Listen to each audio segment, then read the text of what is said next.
Members, we are going to revert to messages from the Senate.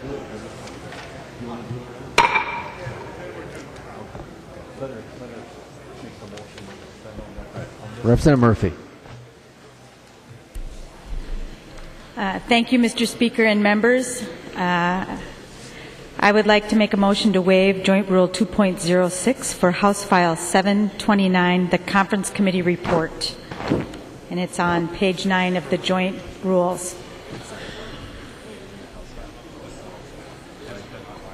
And so people understand, Mr. Speaker, this would allow us to take up the Jobs Conference Committee Report this evening.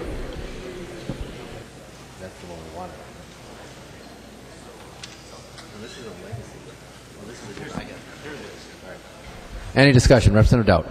Thank you, Mr. Speaker, and thank you, Representative Murphy. I would speak in favor of that motion. Any further discussion? Representative Holbert. Thank you, Mr. Speaker. I guess I'm a little confused. It shows we're on messages from the Senate, and now we're suspending rules. Could you clarify for the body what order of business we're actually on? Yes, Representative Holbert. So we are on messages from the Senate. Later on, we're going to be taking up a conference committee report on the jobs and economic development. We're just making the motion to suspend the rules as to that bill right now, and then but we are going to take up a message from the Senate right after. I can go to a different order of business if you want, but if you're okay.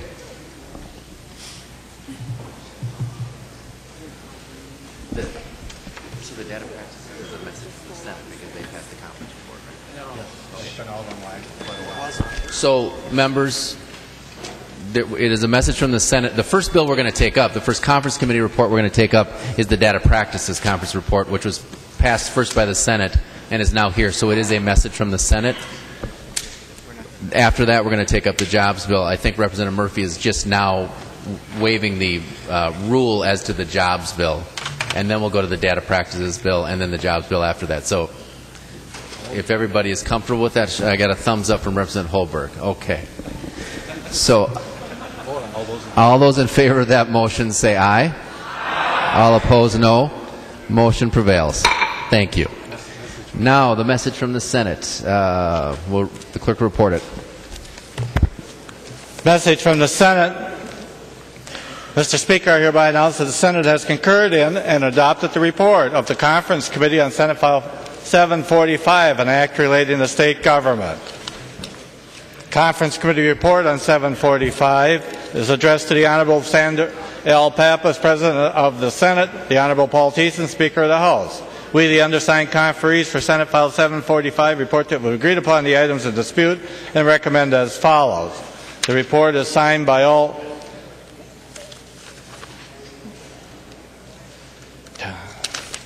three conferees on the part of the Senate and all three conferees on the part of the House. Simon moves that the report of the Conference Committee on Senate File 745 be adopted and that the bill be repassed as amended by conference. Representative Simon. Thank you, Mr. Speaker and members. I'll try to be quick. I'm just Representative Mahoney's opening act. The conference report on the data practices bill contains only a few changes. Thanks, first of all, to Representative Lesch and Representative Scott for being conferees. We all three signed the conference report. The only real changes are in terms of Senate language. There's a study on newborn screening from the Department of Health. There's an expansion of some public defender access to criminal justice data, and there's language in the bill now that ensures that private information submitted to local tax assessors remains private. In terms of our material from the House bill, one thing notably that was changed has to do with the Department of Transportation mileage-based user fee data. Representative Holberg had objected to some of that language when we debated this last, and instead of doing a data classification, we've just now required MnDOT to destroy the data. They can keep the aggregate kind of summary data, but they have to just destroy it. So it's not reclassifying, it's destroying. Those are really the only differences. We had widespread agreement, and I ask for your support. Discussion. Representative Scott. Thank you, Mr. Speaker, and thank you, Representative Simon and Representative Lesch for serving on the committee. And I just wanted to say this bill is better than when it left. They did also, I don't know if Representative Simon mentioned this or not, but they did tighten up the language regarding the personal email and contact information that people provide to the cities. It's maybe not perfect language that I would love to have, but it's much better than it was, and I would encourage a green vote. Thank you. Representative Holbrook. Well, thank you, Mr. Speaker and members. Representative Simon said this was the opening act to the Mahoney bill, and sometimes when you go to the concert, the opening act is way better than the main act. Sorry, Representative Mahoney, but members, I think that the changes made to MnDOT, in fact, the day following the bill being heard on the House floor, they sent an email proposing to just get rid of the identifying information and only keep the summary data. I think this controversial program, that was probably the best resolution. But more importantly, the Senate had language which would have undone some of the agreements that were made around the newborn screening program last year, and the conferees held strong and kept that language off. And so for those two reasons, I'm going to be changing my no vote to a yes vote.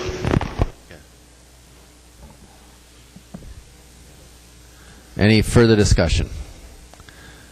Seeing none, the clerk will take the roll on the bill. Oh, we have to adopt the motion. All in favor of the motion to adopt the conference committee report, say aye. All opposed, no. Motion prevails.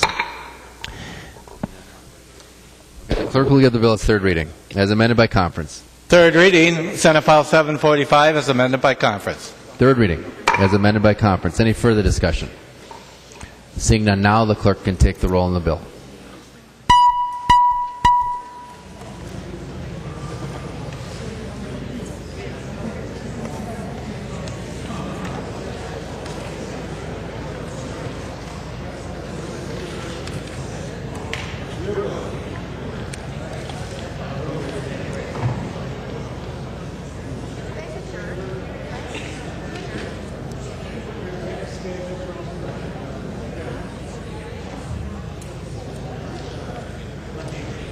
Clerk will close the roll.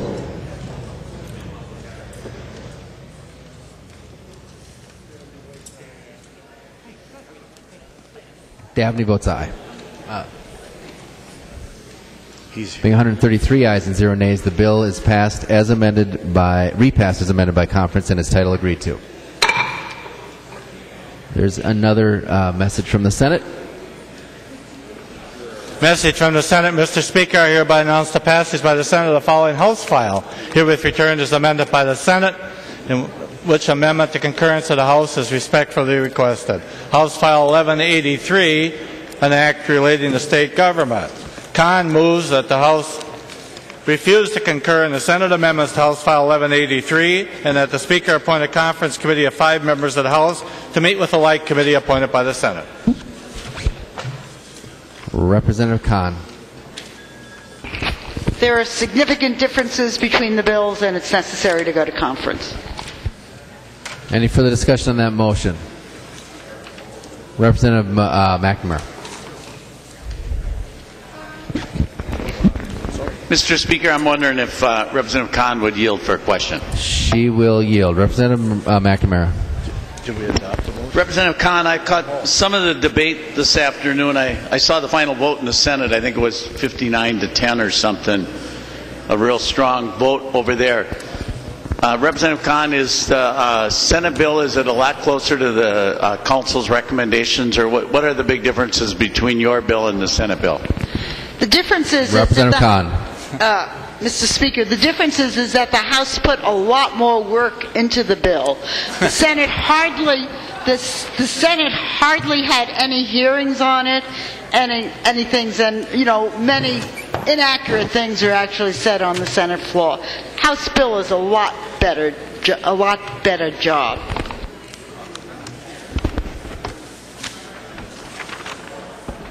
Representative McNamara. Well, thank you, Mr. Speaker, and members also. Yes, Representative Kahn, we definitely had more meetings in Legacy Committee than the Senate did, but fortunately for the Senate, I think they crafted a better bill.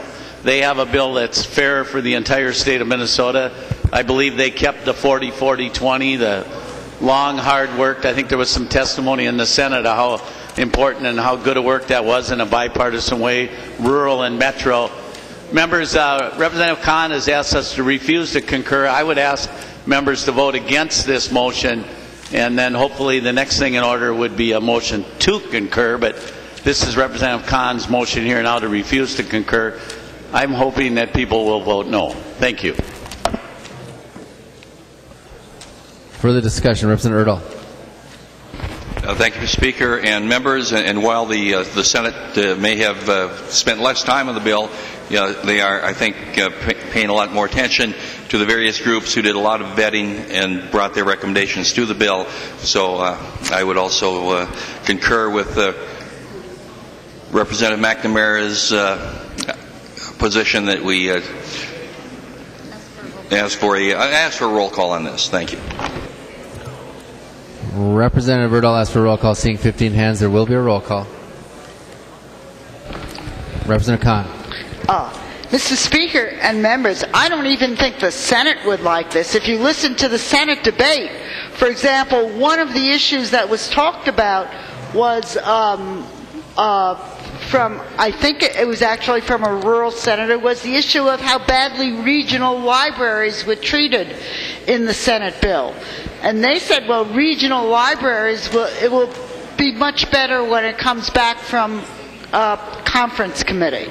So even even some of the issues on the Senate floor were brought up. So one of the senators, I believe probably Representative O'Driscoll's senator, spoke about regional park in his area, and one of the things I don't think he didn't know, because the House went by specific projects and the Senate did not, is that we had worked out with the for the Sauk River Regional Park with members from the county commissioner there. We had the specific project listed in the bill, which is specifically in that outstate regional parks period. So I don't think the Senate had a good description of the bill when they were listening, and one of the things that I heard was a promise that something would be changed when it came back from conference committee. So I would urge us to support my motion to refuse to concur. Representative Erdahl. Thank you, Mr. Speaker. Would you please clarify for the body what a red or green vote means on this? I will. A green vote would mean supporting Representative Kahn's motion to refuse to concur, which would send the bill to conference committee. A red vote would be not to refuse to concur, and we would move to a motion to concur. Representative Johnson. Mr. Speaker, members, Representative Kahn, today, after the conference committee reports came out, I started receiving emails from my area. I'm not even sure how many I received, but every one of them, including people from the library, are supporting the Senate version. It's much better for the libraries, it's much better for the schools. I do ask that you support the McNamara. Representative Kahn. Mr. Speaker, I don't know how I could tell you what the differences are, but Senator Cohen on the Senate floor said it would come back from conference committee with more money in for libraries. I think regional libraries have really been cut down in the Senate bill. Any further discussion? Seeing none, the clerk will take the roll on the motion.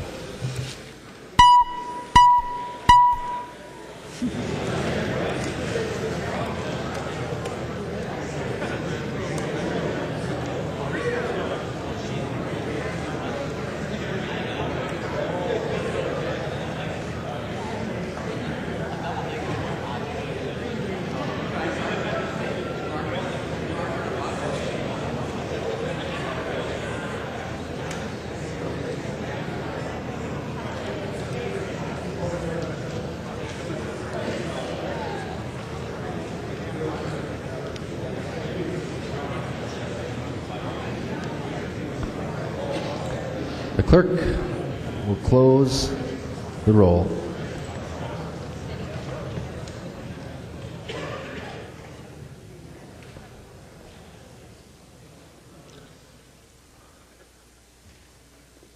There being 73 ayes and 59 nays, the motion prevails. Mr. Speaker, I hereby announce that the Senate refuses to concur in the House amendments to Senate File 661, an act relating to campaign finance. Winkler moves that the House accede to the request of the Senate and that the Speaker appoint a conference committee of 3 members of the House to meet with the like committee appointed by the Senate. Representative Winkler. Thank you, Mr. Speaker. This is the campaign finance bill we passed earlier. We have some work to do with the Senate, and I would ask for your support. Any discussion? Seeing none, all those in favor say aye. All opposed, no. Motion prevails.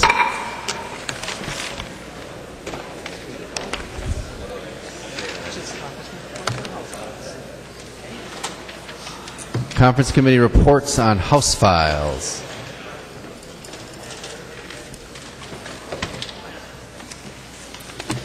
Conference committee report on House File 729. This is the Mahoney motion. Conference committee 729 is addressed to the Honorable Paul Thiessen, Speaker of the House, the Honorable Sandra L. Pappas, President of the Senate. We, the undersigned conferees for House File 729, report that we've agreed upon the items in dispute and recommend as follows. The report is signed by 4 of the 5 conferees on the part of the House and all 5 conferees on the part of the Senate. Mahoney moves that the report of the Conference Committee on 729, House File 729, be adopted and that the bill be repassed as amended by conference. Representative Mahoney, to your motion. Thank you, Mr. Speaker. Members, this is the Jobs and Economic Development, Commerce, Housing, and Energy Conference report coming back. I will deal with jobs. The Commerce Chair will deal with the Commerce, the Housing Chair with Housing, and the Energy Chair with Energy. Members, I said it. I'm going to repeat what I said when I brought this bill to the floor. This is the best jobs bill this House, this building has seen in 10 years. This is the best jobs bill this House and this floor has seen in 10 years. It has a $346 million unemployment tax cut. Every employer in the state will get a tax cut because of this bill. It puts $66 million into job creation. It opens up 3 trade offices around the world. It attacks the skills gap with high-tech manufacturing training program. It keeps competitive grants, so we find out if the money that we are spending on job training really works. So those are the things that we kept. We had to give up a few things. We didn't have to give up a ton. A couple things I wasn't very happy with. But we have $10 million now in this bill for the Film Board. We have a carve-out for the Boys and Girls Clubs. We have a carve-out for the OICs and the Big Brothers Big Sisters programs. But we have 30 or 40 other programs that will go into the competitive grants. We had to give up on the lockout provision. We sent it to conference with 36 months of unemployment compensation in a lockout situation. We're bringing it back with 26 weeks. We sent it to conference without the XL loan forgiveness. We brought it back with the XL loan forgiveness. Members, those are the differences in the bill. I would like to turn this over to the Chair of the Commerce Division. Representative Atkins. Thank you, Mr. Speaker. Thank you, Representative Mahoney. Thank you to the conferees, both on the House side and on the Senate side. Relative to commerce, I can be very brief. We actually got more and we kept everything in the House and got more than what we went in with. We supported the broadband proposal that Chairman Johnson brought forth. and secured industry support in doing so. We better protected consumers and also increased business responsiveness within the Commerce Department. We boosted Explore Minnesota tourism funding, and I don't think it can be said often enough. We passed in this bill a $346 million business tax cut. $346 million business tax cut, most of which goes to small businesses. When you talk about creating jobs, that $346 million business tax cut is going to go a long way towards doing that. In checking with our nonpartisan staff, nobody can remember a business tax cut of that significance in the last 50 years. It may well be the most significant business tax cut in the state's history is in this bill. So if you want to cut taxes for businesses, this would be a good bill to vote for. With that, I hope you'll vote green, and I believe it's Representative Mahoney. We're turning it over to Representative Clark to talk about the housing provision. Representative Clark. Thank you, Mr. Speaker. Members, the housing portion of this bill is basically what the House took into the conference committee. I'm pleased to say the Senate honored really, I think, almost every one of our proposals that we had. And this will give $22 million in new ongoing funds for Minnesota housing programs. And this is the first significant increase that we've had in over a decade. And the good thing about this, again, that we maintained with the housing position is that this is ongoing funding. It will really help us address some of our homelessness issues, and it's statewide, and just a very good result for the affordable housing issues here in our state of Minnesota. Thank you, Mr. Speaker. Representative Hortman. Thank you, Mr. Speaker. The energy portion of the jobs bill starts on page 140 at Article 7. The first three sections are utility riders. The transmission cost adjustment rider was carried by Representative Tim Kelly, so any questions about that should be directed to him. The next section was the recovery of gas costs for Excel, that was carried by Representative Seltzer. And the next provision is a provision relating to Otter Tail Power, carried by Representative McNamer. The next article in the energy section of the bill deals with property assessed clean energy. This was a file carried by Representative Ray Dean, and affects financing of projects, clean energy projects, and he could answer any questions about that. Article 9, I think, is the part of the bill that people would be most interested in. It affects distributed generation, and we had a lot of conversation about distributed generation. The House bill, as it left the floor, did not impact municipal power associations or cooperative associations at all. The Senate did. And when we came back from conference, what we agreed to was language that doesn't affect municipal power associations or cooperative power associations at all. So the House prevailed in leaving status quo to the munis and the co-ops. And at this point, they are neutral on the bill. The first section of the distributed generation deals with definitions. The second portion of distributed generation is where we change the net metering size for public utilities from a maximum size of 40 kW to 1 megawatt. And sort of as an exchange for that to the utilities, if you have a distributed generation project on your site that's 40 kW to 1 megawatt, for any excess power that you generate over your usage, you will get avoided cost instead of retail. So that's more favorable to the utility. They said they would take a larger size, and so we reduced the cost that would, the payments that would go to customers.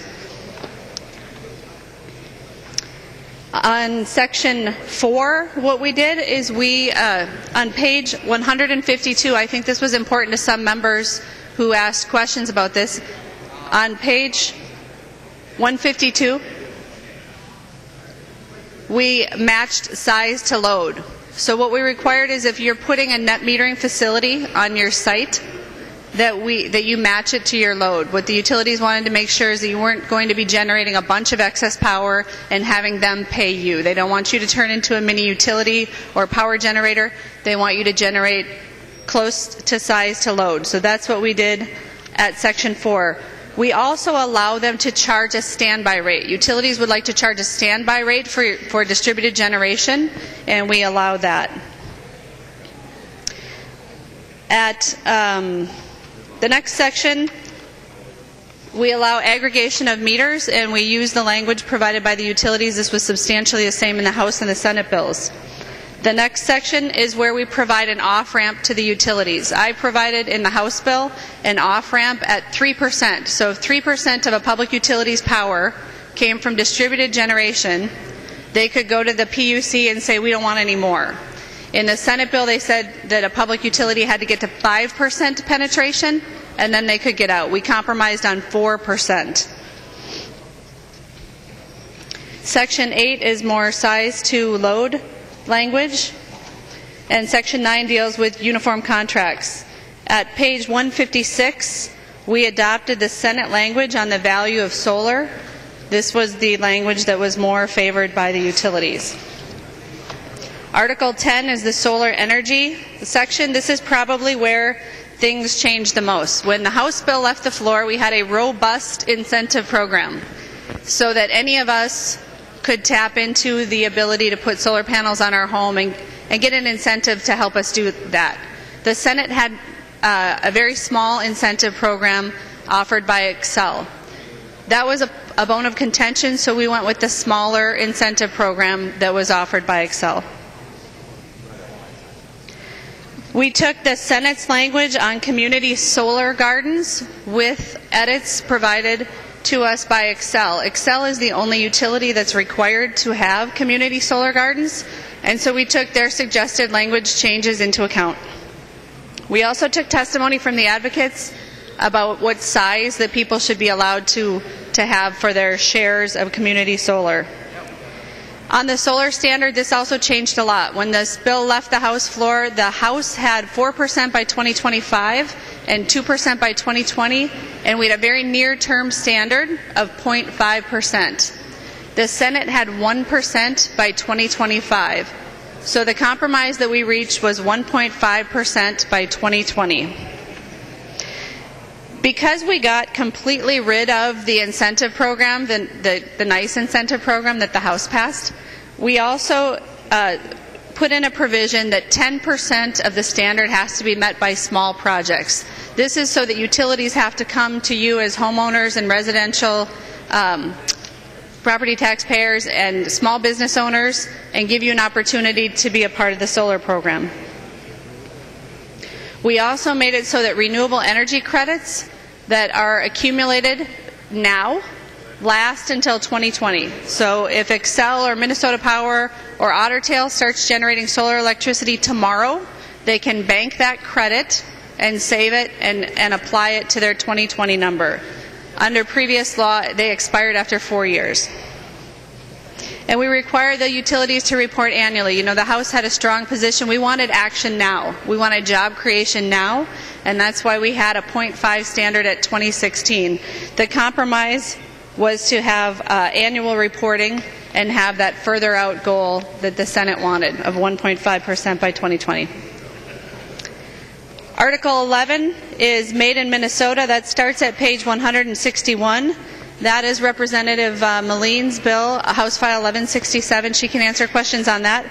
The Senate had an amendment in conference to add 2 solar thermal recipients.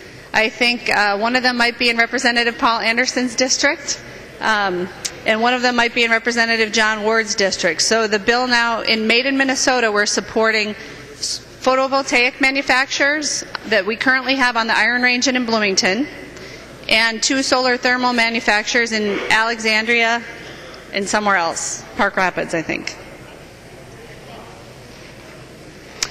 And that, members, I think, are the parts of the bill that you are most interested in. We also have Representative Kelly's CERTS bill it was in both the House and the Senate, and so it was identical in each, and we adopted that. I'd be happy to answer any questions. Representative Gunther. Thank you, Mr. Speaker and members.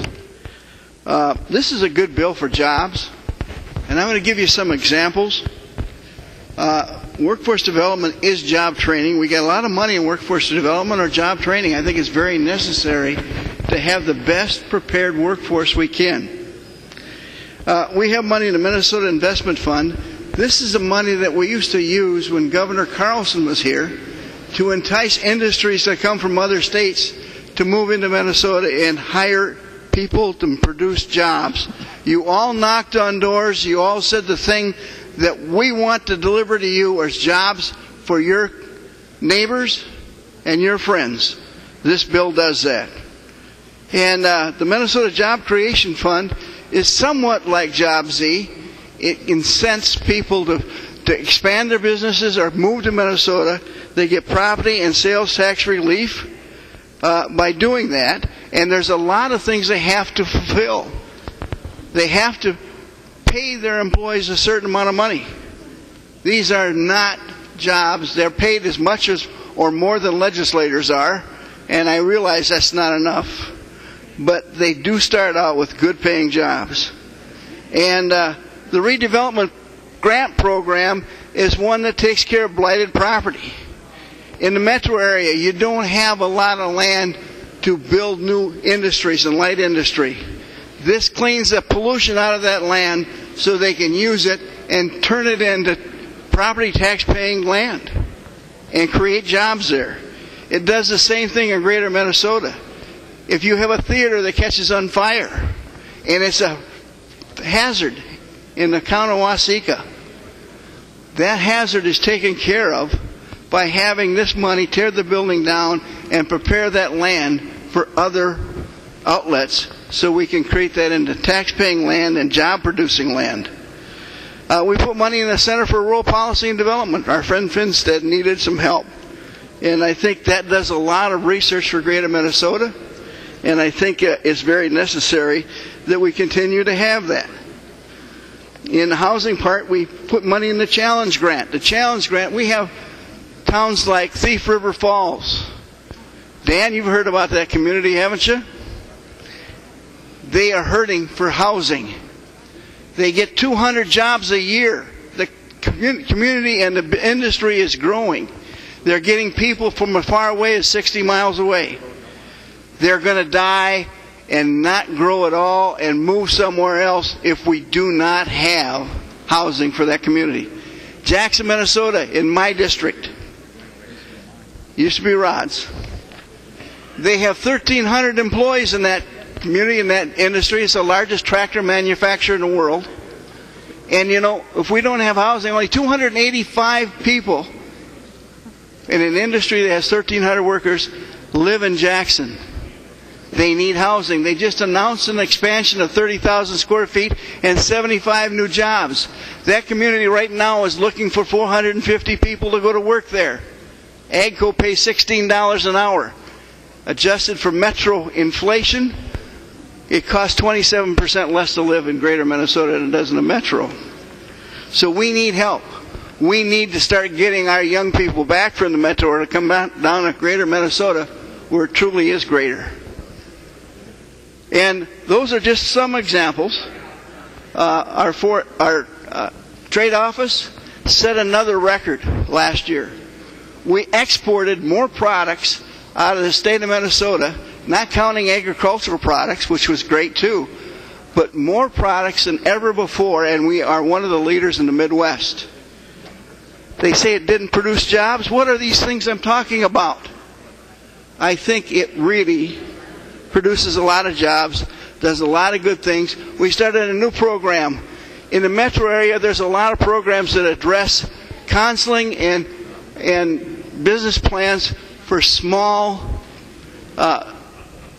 businesses, startups with diverse population. In southern Minnesota, we have a lot of Latinos, Hmong, Somalis. We want them to be successful and have the American dream. We want to put some money where our mouth is. The Southern and Southwestern Initiative funds are going to train these people and get them on the right path. So that's just some of the things we're doing in this bill, folks. And I think it's time for a real bright green vote because you all promised, remember, that we're going to get jobs in Minnesota. We're doing well. Let's do better. And I will answer any questions. Okay. On the motion to adopt the Conference Committee report, Representative Garofalo. Thank you, Mr. Speaker. I would move the House refuse to adopt the Conference Committee report in House File 729 and that the bill be returned to the Conference Committee, and I would request a roll call on that. Roll call being requested, seeing 15 hands. We are on a motion to refuse to adopt the Conference Committee report. Representative Garofalo. Thank you, Mr. Speaker and members. And earlier on, we heard from a couple authors of this bill. They said that this bill had compromise in it.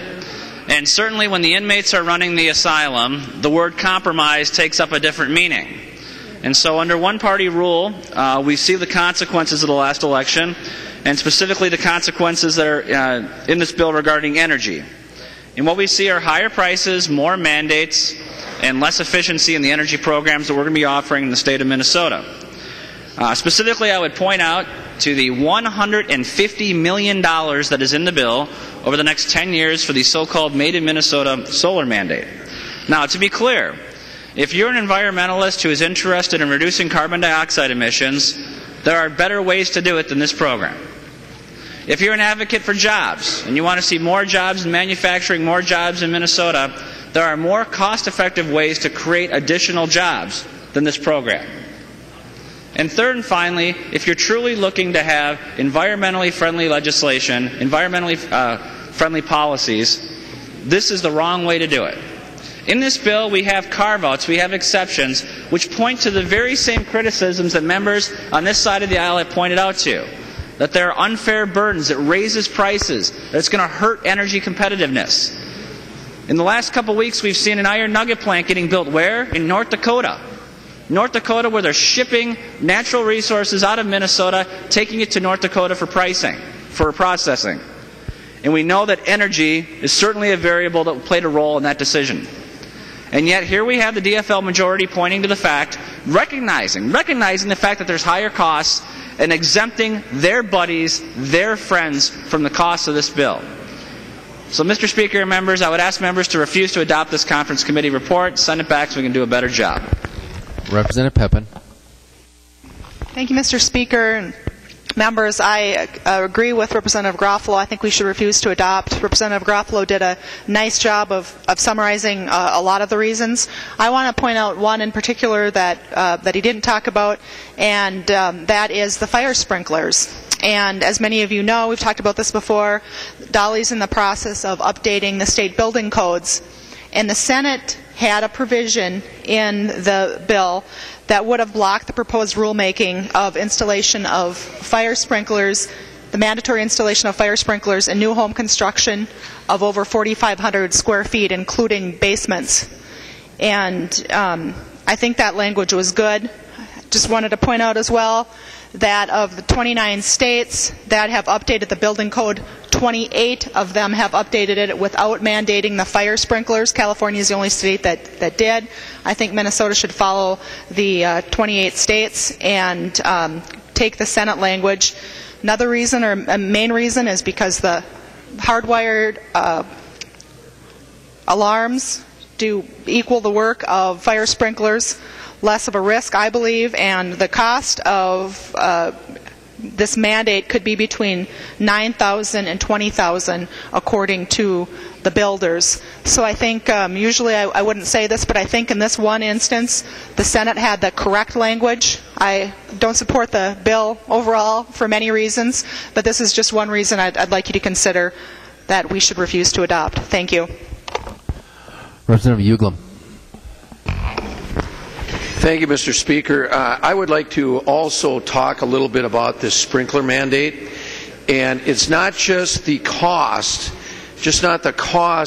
to the individual homes, because it sounds like a great idea to begin with. But think about all the infrastructure that cities are going to be required to put in. You have to maintain a certain amount of cubic feet delivery to these sprinkler systems to make them work. And the wet type, there's dry types too. But it has to go all the way down from water towers and water mains and all the pipes and everything else for every city that this has to get mandated in. This is a huge, huge hidden cost. And if you're running a new development with bigger homes in some of these areas, your city people are going to be very surprised and very disturbed about the additional cost that it's going to take to deliver the water for these systems. And you know, this could come down to some rulemaking with the state fire marshal or whatever, but I'm really afraid that there's some real hidden costs here that nobody's going to care for. Thank you, Mr. Speaker. Representative Hertaus. Thank you, Mr. Speaker, and I would just like to follow up regarding the sprinkler systems also. I want to point out one of the problems with making certain requirements a mandate or a requirement as opposed to having it be an option, which consumers should be able to choose and provide that. But when you're mandating something that costs anywhere from $9,000 to $20,000, depending on the system in terms of cost, I'd like you to consider the selling aspect of what that will do to an economy that's trying to recover in the building business. Now, at a typical market average rate of about $6 per thousand of mortgage value or mortgage dollars, that $20,000 requires an additional $120 per month on a monthly mortgage just to pay for that. Further, in order to qualify for a mortgage, with the income qualifying ratios, that's going to require about an extra $500 per month of income, verifiable income, and able to qualify for that project or that house just to pay for that part of what you're mandating. This is something that the industry surely would get behind and advocate for as an option, but this should not be a mandate to every home that's going to be built. We have a recovering housing market. This is going to be more detrimental to creating jobs in the housing industry than it is to creating a few jobs for plumbers. Thank you. Seeing no further discussion, the clerk, I'm sorry, Representative Tice. Thank you, Mr. Speaker. I guess I still am. I was going to say, having been in the remodeling and business profession for 28 years, but I still am. I know that this is a very critical issue for our builders and remodelers. I served as president of our Builders Association in 2007 when this was starting to come on the radar, and we really do feel that this is a job killer. And if this is a jobs bill, which you say it is, then we shouldn't be including something like this. Making it optional is a better idea. And one of the things we don't talk about a lot is that it may seem like you'll get a break on your insurance, but you really don't. You've just added another occurrence, possible occurrence of something happening, and insurance rates will go up on your homeowner's policy. If this is a jobs bill, then this should be included because it could easily be a deal breaker on building a new home.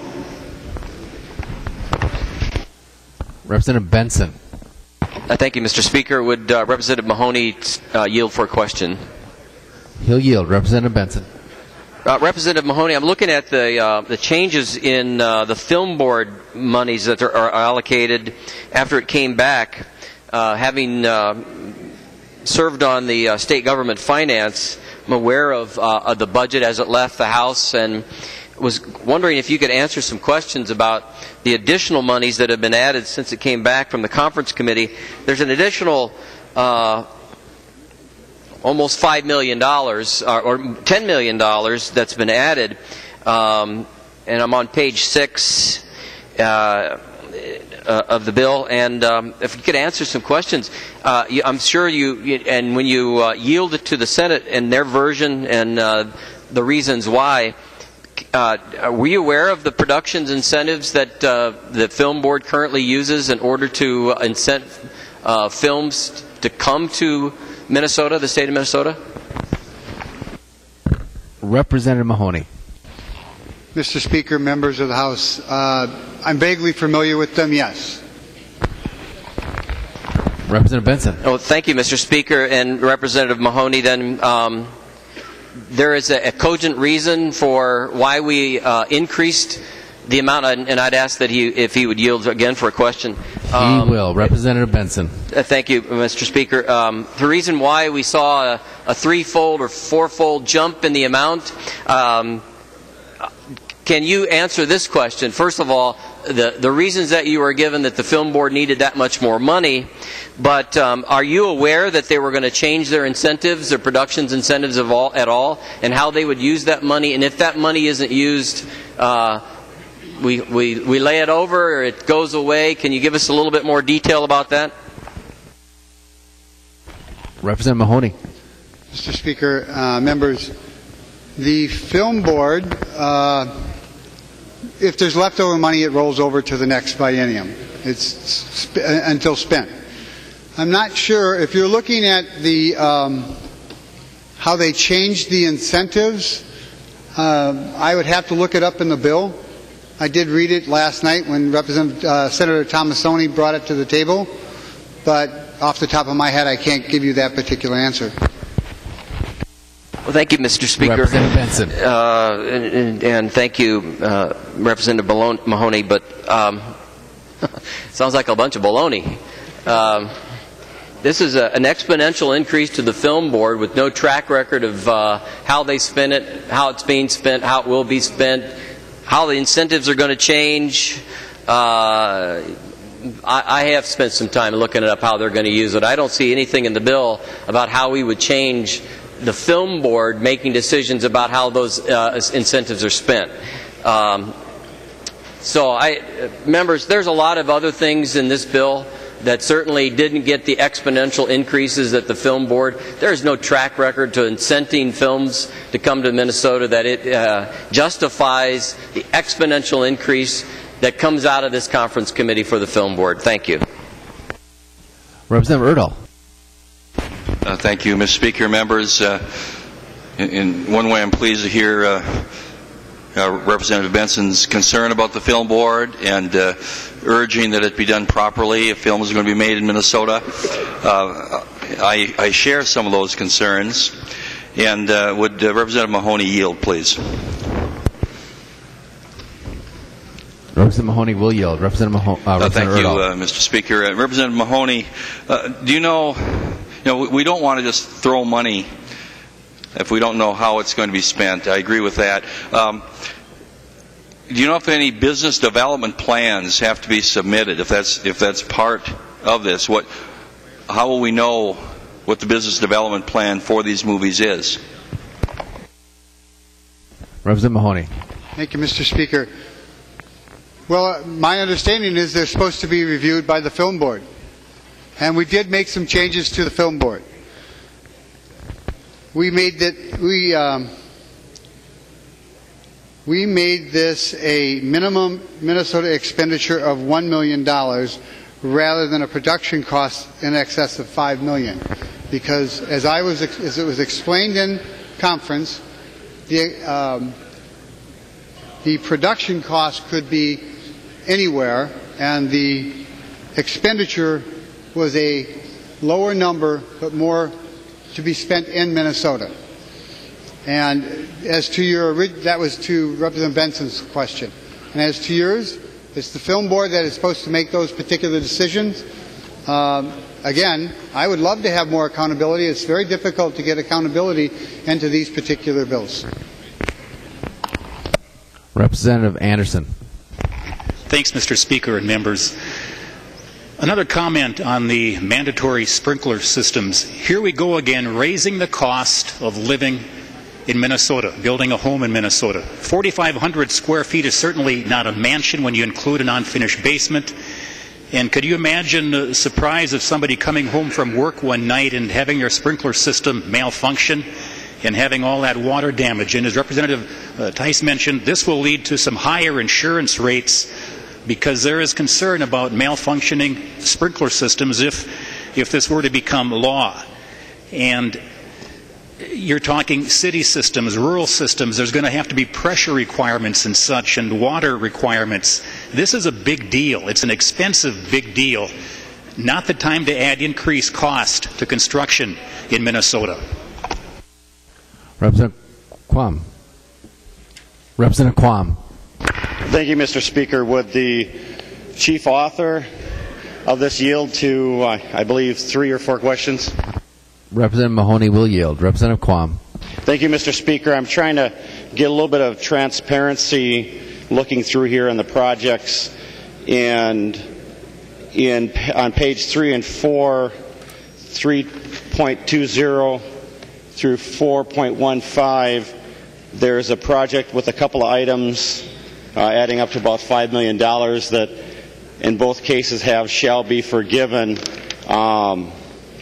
What is this project, if you could just give a little bit background so we could understand the importance statewide? Representative Mahoney. Thank you, Mr. Speaker.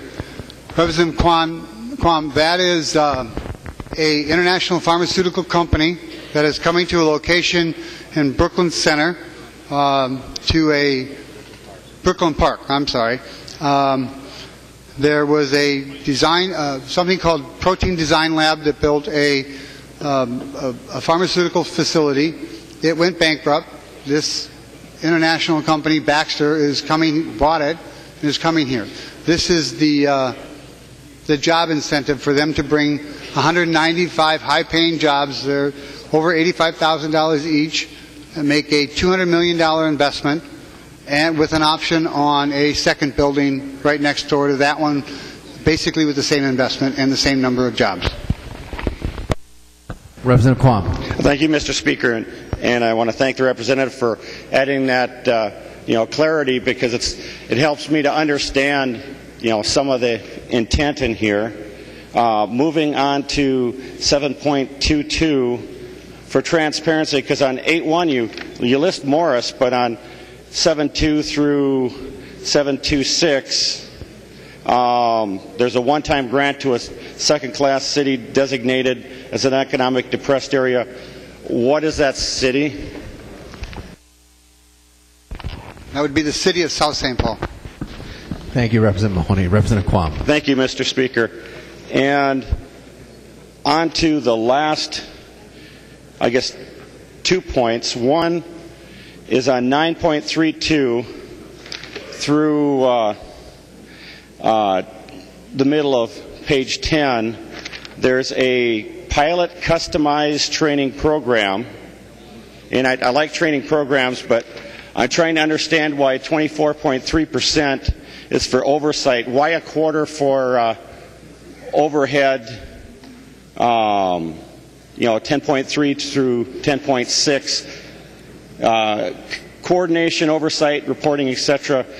Doesn't a quarter of the cost of a program seem a little high? I'm trying to understand why it's so high.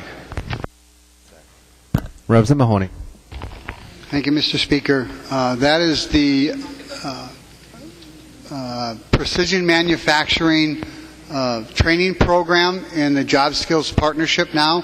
It was an apprenticeship program, Representative Isaacson's bill.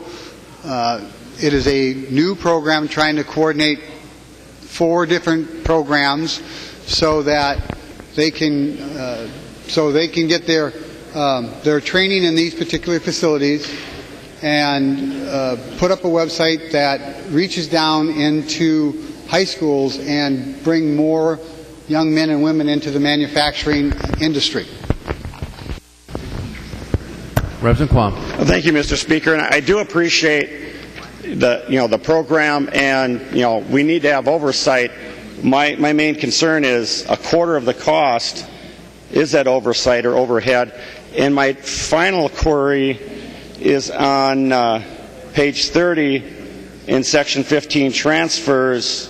Why are we transferring $10 million of workers' comp out of the workers' comp fund? Because I have had, over these past few years, a lot of concern about that fund and its solvency, and we've had to really bump up what businesses are paying, and I don't understand why, if we've had these concerns, now that we're starting to get an uptick, why aren't we leaving that money in there? Because we do have a business cycle, and why would we sort of borrow or take money out of that? Because I'd rather have it there for the long haul when we do have a downturn, so we don't have to I guess, put a burden on the employers so they can't employ as many people because we've been raiding a fund. So can you help me understand why we're taking from workers' comp fund? Representative Mahoney. Thank you, Mr. Speaker. Representative Quam. Again, the first question you actually asked in this last round, that $250,000 is startup costs for on-the-job training programs for these trainees. So that's a very expensive process. It was fully vetted in my committee, I think in a couple of other, at least one other committee, so it did get a full vetting on what the costs were, and we all agreed that that was really what they were going to need. On the transfer, that comes out of the workers' comp assigned risk program.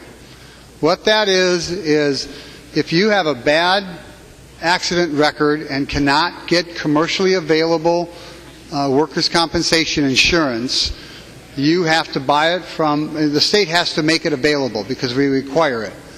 You have to buy from that special risk insurance pool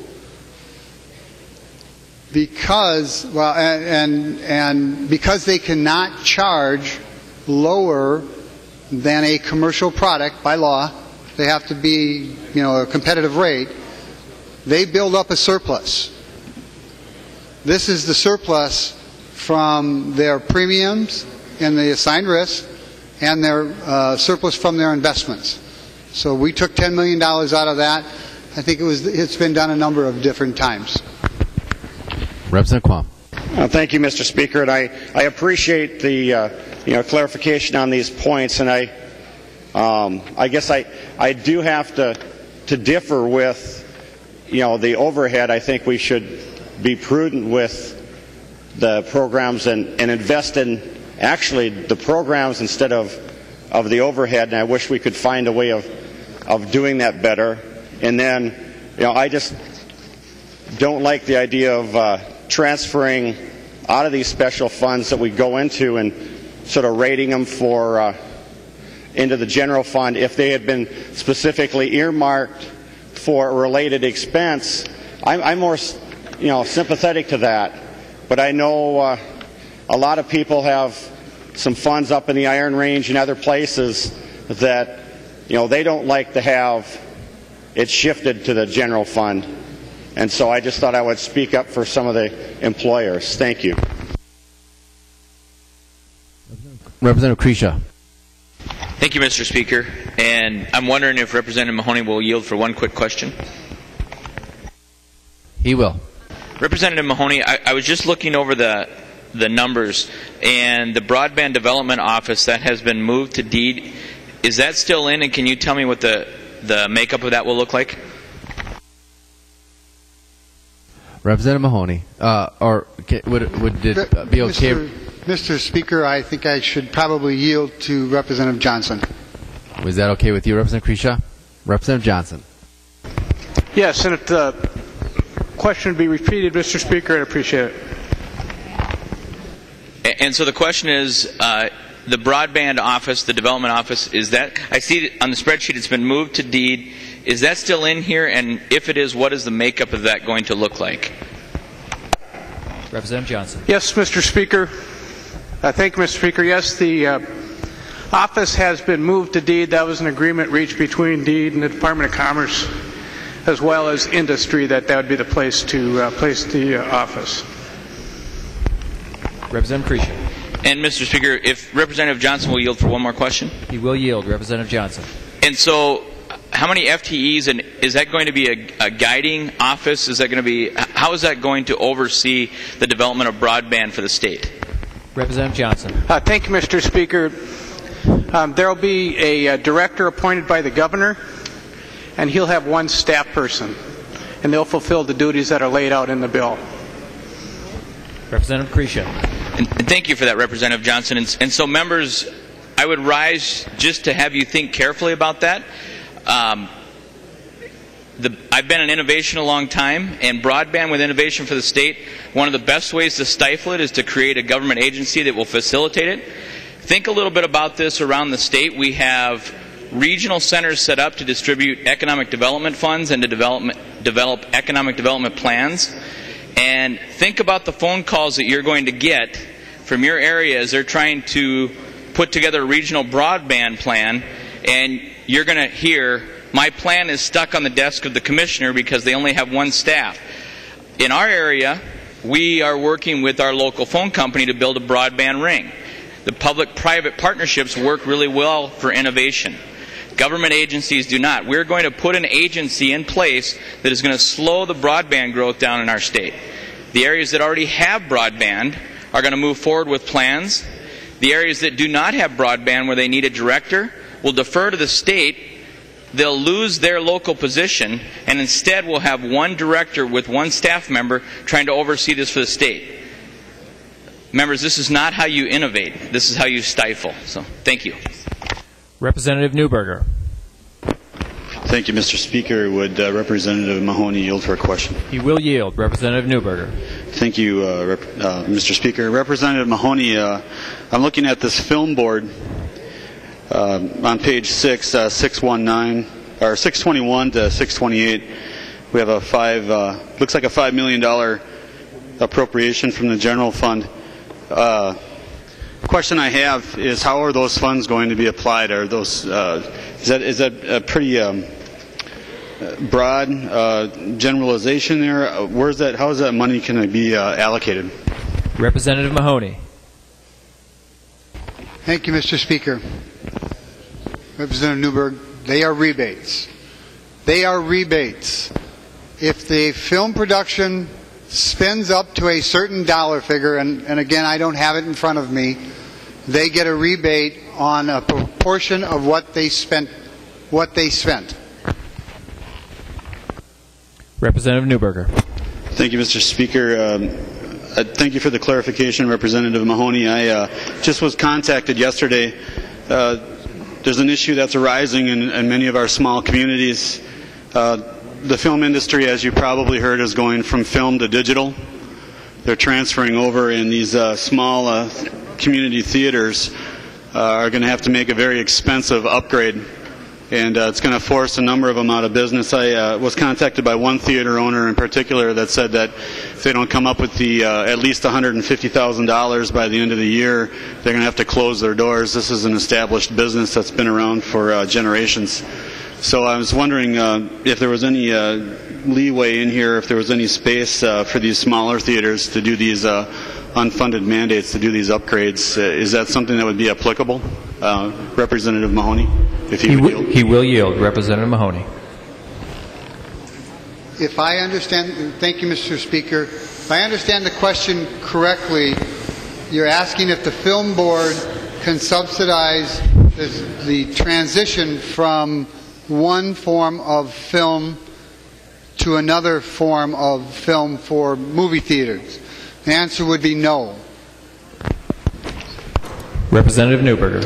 Thank you, Representative Mahoney, for that clarification. I just find it a little ironic here, and I'm not throwing this at you, Representative Mahoney. I'm just throwing this out as a general concept that we're willing to allocate funds to produce films, but these small business owners, these small job providers, it doesn't seem like we have any money here for them to show the films with these changes that are coming. I just would like to encourage you to, maybe I'll talk with you later, and maybe we could work on this a little bit, but thank you, Mr. Speaker.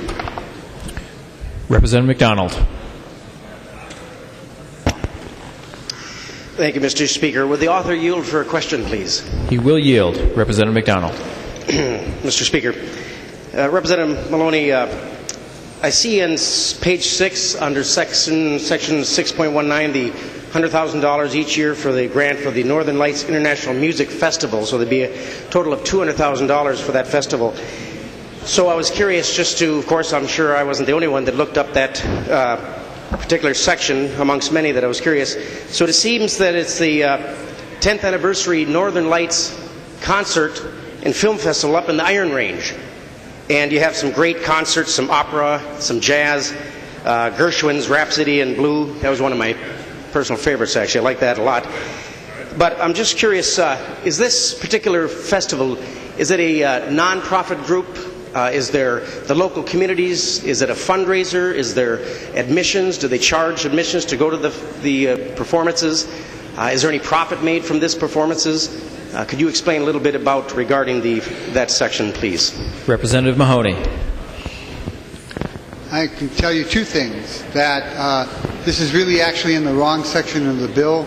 It should have been in Explore Minnesota, the tourism part of the bill. This was a provision that the Senate insisted upon putting in. I believe it's a nonprofit. As you explained, they do jazz and opera and a variety of others. I believe they charge an admission. Whether it makes a profit or not, I don't really know. I don't know if it's a fundraiser or not. But it is should be through the tourism. It is part of the tourism expenditures we do as a state, and it was a provision in the Senate bill that they insisted go in. Representative McDonald. Thank you, Mr. Speaker.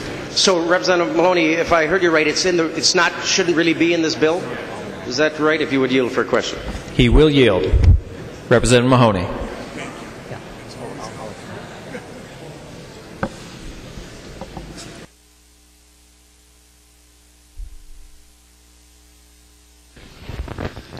Mr. Speaker, Representative McDonald, this program, it should be in this bill.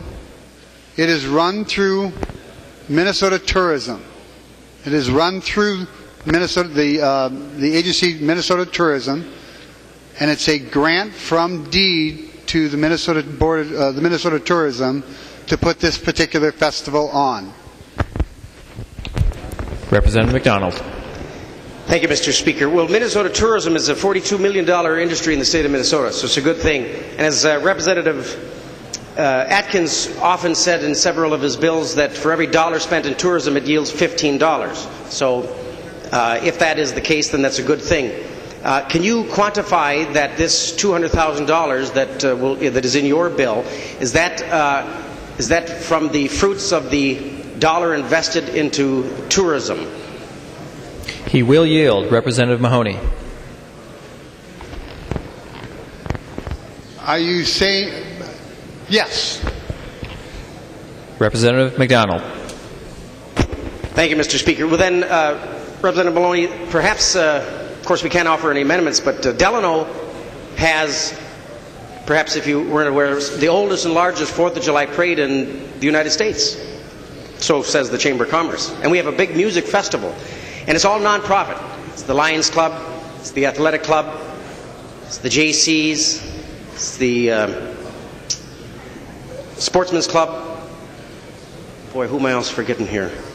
Boy, there's many good clubs. It's all nonprofit, and the money goes back to our community. So I was wondering, sure it would be nice to have some of the money here for our music festival as well. I'm just curious how this got carved out just for the Iron Range, as opposed to maybe Delano or Buffalo, or Annandale has a big parade too. Annandale is my new district, so a call out to Annandale if you're watching. I'm going to come up and be in your parade sometime. You got a great parade.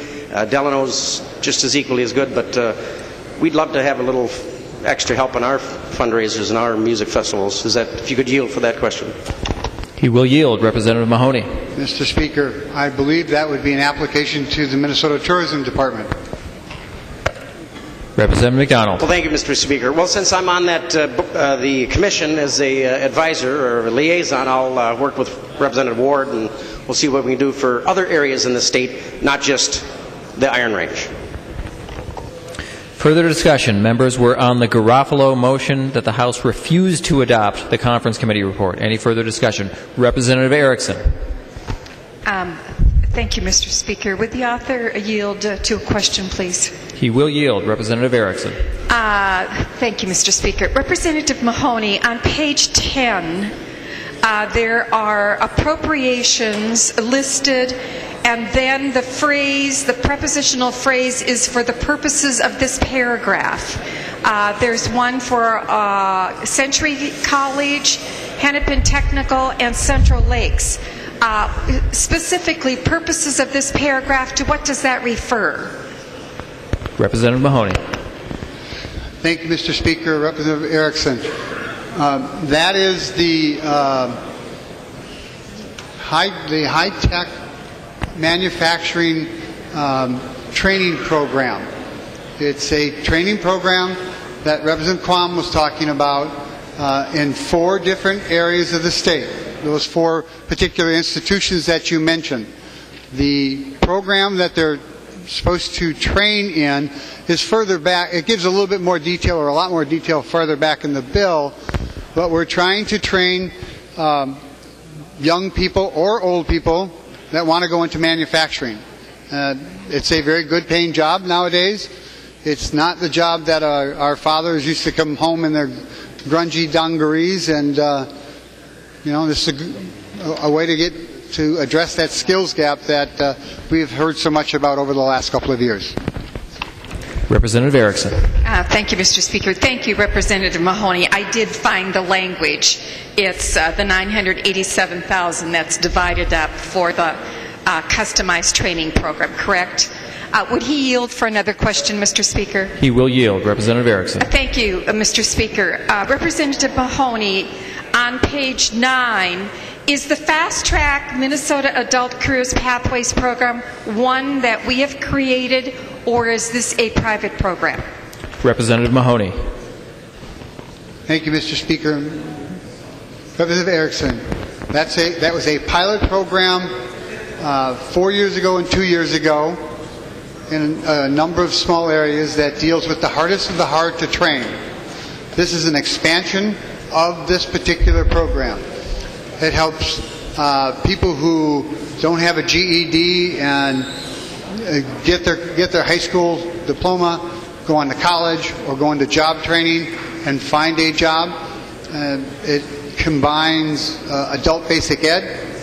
It combines job training, job placement, and to some extent, job tracking. Representative Erickson. Thank you, Mr. Speaker. One last question. Will Representative Mahoney yield again? He will yield. Thank you, Mr. Speaker. Representative Mahoney, what is the accountability for all of these programs that are delineated here under the workforce development? What accountability is there so that we know that our dollars have been spent to produce jobs, to send these customized training program students into the workforce? What will we know in a year or two that will show this has been a good investment? Representative Mahoney. Thank you, Mr. Speaker. I'm not sure which particular programs, but in general, we have in statute a program accountability measures that have to be met. I personally want to see them strengthened, and I have been trying desperately for the last 4 years to make that happen. That's part of the competitive grant program, and we're pulling together over the interim a number of groups to try to get agreement on what they can come up with and what they can give us that's even more than what we have in statute. Any further discussion?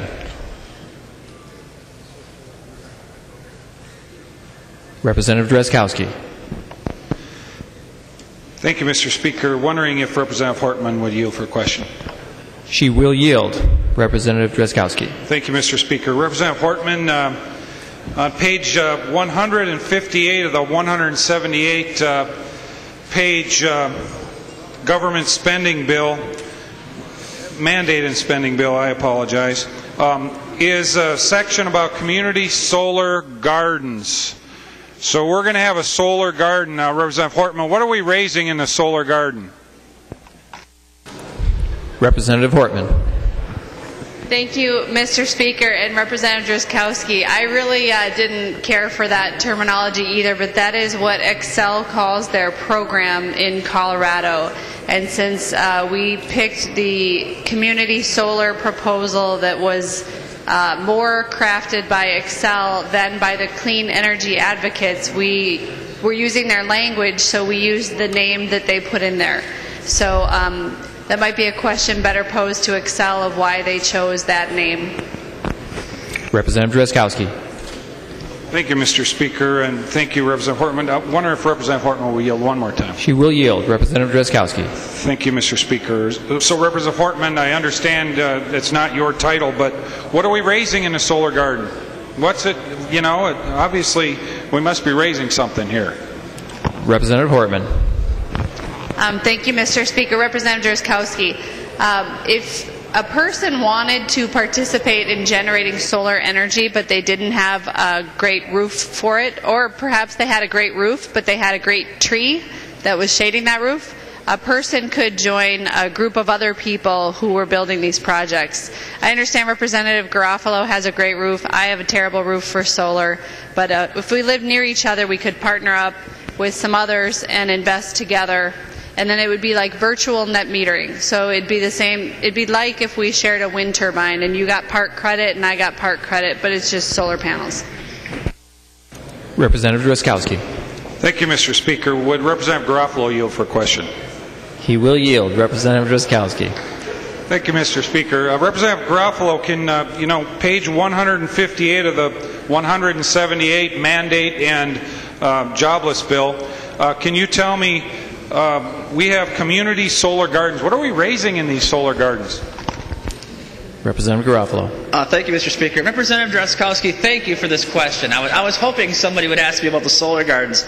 Now, the reality is what we're raising here is kind of a crazy thought process about how things are going to go. But I want to kind of point you out to this is a great example of the economics of this, Representative Drazkowski, because we're hearing a lot of things about this bill. But if you look on page 158, line 31, they talk about the ability to size these things to 200 watts. So that somebody can just go out and buy a panel at 200 watts. Now, if you break that down and you figure out the cost of this, you're looking at the different pricing of this. What that's going to give you, Representative Drazkowski, is you're going to be able to power about 4 light bulbs a day. 4 light bulbs a day is what you're going to get out of this when you based off of capacity factors and the amount of electricity there. Then we sat down and we figured out here, me and Representative Petersburg, we went through and we figured out what the cost of that panel is going to be pre-subsidy and what that's going to work out. And the good news is, for getting those light bulbs powered, this is going to pay off for itself in about 27 years. About a 27-year return on investment when you buy one of these 200-watt panels. For that liberty. Now, assuming there's no maintenance, right? We're assuming the stuff's going to last that long. But that, Representative Drazkowski, it's a great question just to highlight the economics of this. I mean, the reason why no one's building this stuff is because it's too expensive and it doesn't produce enough power. And keep in mind, unlike a lot of the other energy sources we have out there, the capacity factor for solar, how often we can actually use it, is very, very low. Rooftop solar is lower than when they put it on the ground. They can kind of have it, shift with have the solar panels track with the sun, but definitely, no more than 25% at the very most of a capacity factor. So, thanks for asking me that question, Representative Drazkowski. But, with the subsidies in this, if you take a look, there's going to be multiple levels of subsidization to make this stuff happen. First of all, at the federal level, we got the 30% federal tax credit. And if you take a look in here, I still think this is the case that you can use this Made in Minnesota spiff to get that stuff going in there. And then also you can qualify for the solar incentive program through Excel in their rate territory. And then, of course, keep in mind that within distributed generation, you have another level of subsidization. So 5 levels of subsidization, Representative Drazkowski, so that you can go out and buy your 200-watt solar panel, and you can have that work for you at a return on investment of about 26 to 27 years. This is why they need government intervention to pay for this stuff. And to keep in mind, I know, Representative Drazkowski, you're extremely concerned about carbon dioxide emissions. I know you are. Yes, I see you talking about it constantly. But if you were concerned about carbon dioxide emissions, Representative Drazkowski, and it's a serious issue, we want to be honest about it. There are far more cost-effective ways of doing it. You're burning money through this program, and history is going to look back very unfriendly in an unfriendly fashion towards those who vote for this bill. Earlier this session, we took up that Laurentian Energy Authority bill, and people looking at each other saying, why are we doing this stuff in statute? These sections of this bill are just another example, Representative Drazkowski, of this is going backwards, and there's way better ways to be doing this, way cheaper, that are actually more environmentally friendly. Representative Drazkowski. Thank you, Mr. Speaker, and thank you, Representative Garofalo. 5 layers of regulation there, 5 layers, and 4 light bulbs or 5 light bulbs. Well, you know, members, I read this. I look at 158 through 158.22 through 24 in the bill. It looks very similar to the seabed statute that we have, basically where you have a developer coming out and developing an energy development and then selling it to a utility under a bunch of conditions that I still don't understand here.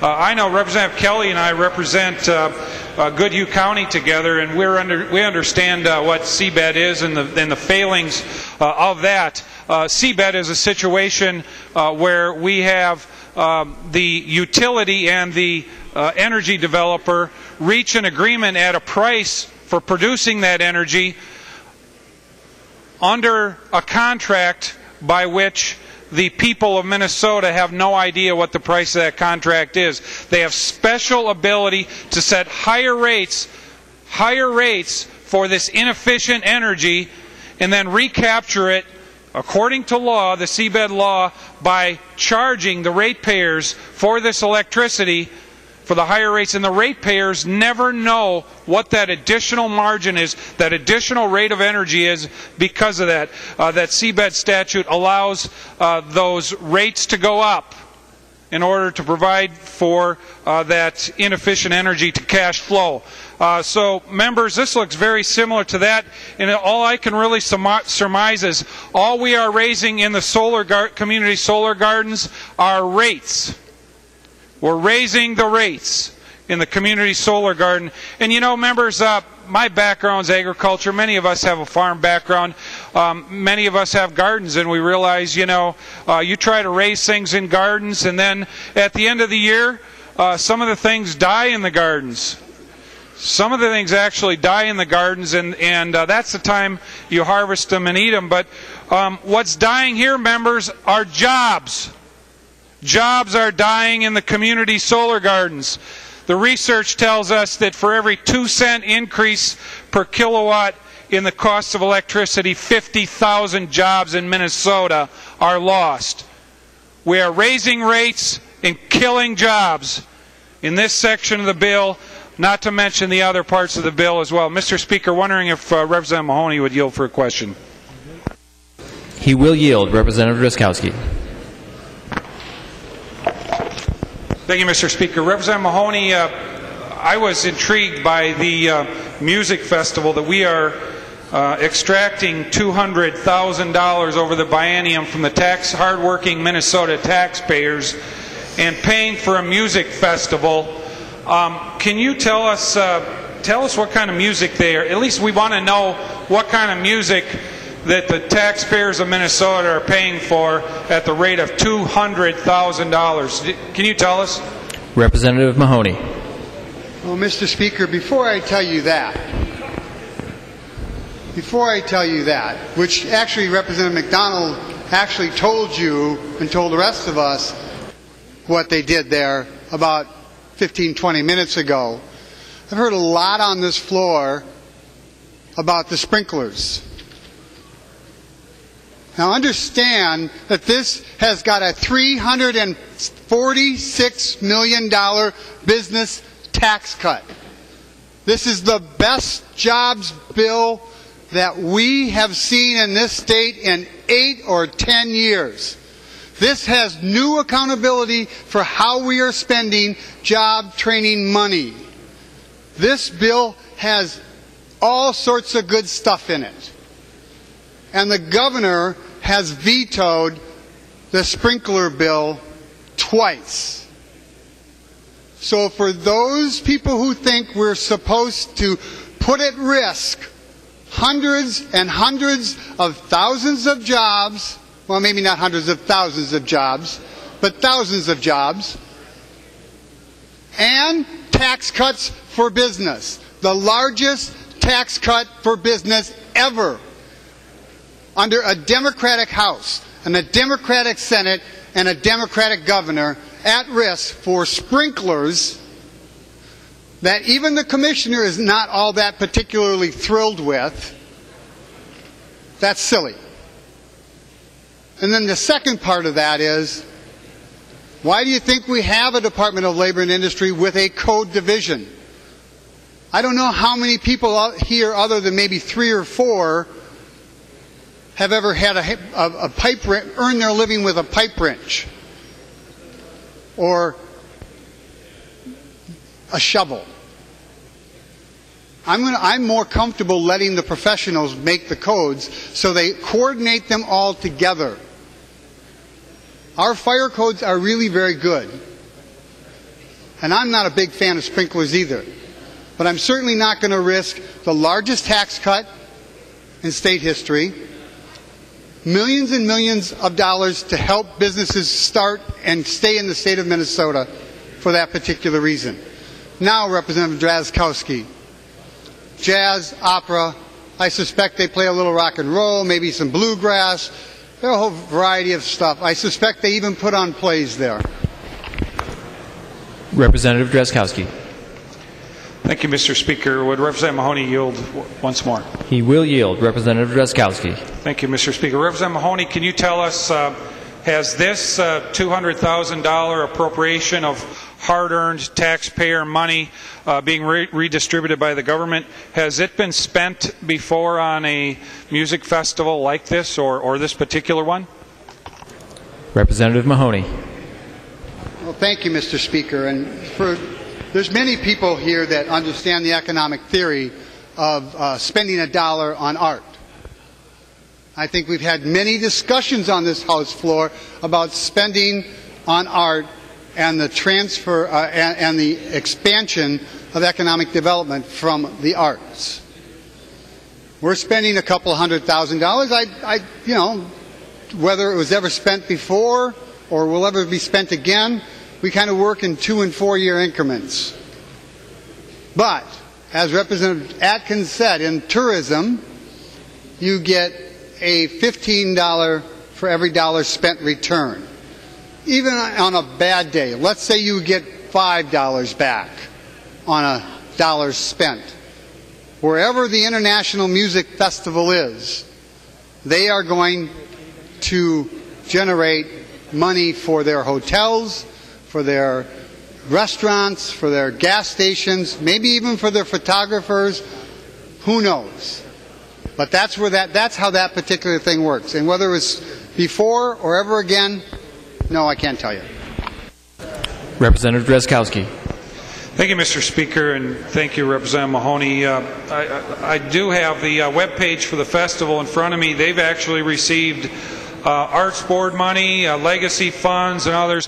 Why, members, are we taking additional $200,000 from the hardworking taxpayers of Minnesota against their will, money which could be used for them to create jobs in this state, and then redistributing it for the whims of this particular body? I want to know that. I don't seem to be getting those answers. But Representative Mahoney, I know what kind of music they're going to be playing at the festival. It's the taxpayers' blues. And the taxpayer blues are setting in throughout this bill, Representative Mahoney. The blues of the taxpayers as they look at the $3 billion plus that you're going to extract from them in order to send our economy south again.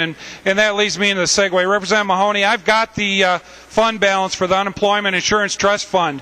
I'll get a copy out to folks if they're interested. But over the last 15 years, the highest balance, members, the highest balance that was reached at two times in the last 15 years prior to where we're at now. Prior to where we are today, the highest balance has been in the neighborhood of $600 million balance in the Unemployment Insurance Trust Fund. As of today, because of an increase in that fund that began, members, in 2011, it began in 2011, the time that the Republican legislature carved out a budget that's balanced without raising taxes on Minnesota employers, without raising taxes on Minnesota citizens.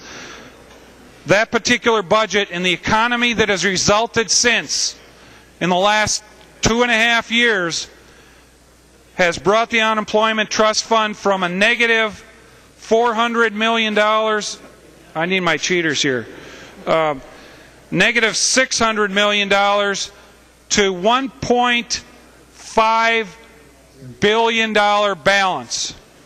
That has happened during the same period of time when we proved to Minnesota, if you live within your means, if you don't further extract money from the private sector like this legislature is planning to do, if you don't do that, guess what? The private sector flourishes, they begin to hire more people, and the Unemployment Insurance Trust Fund balance skyrockets.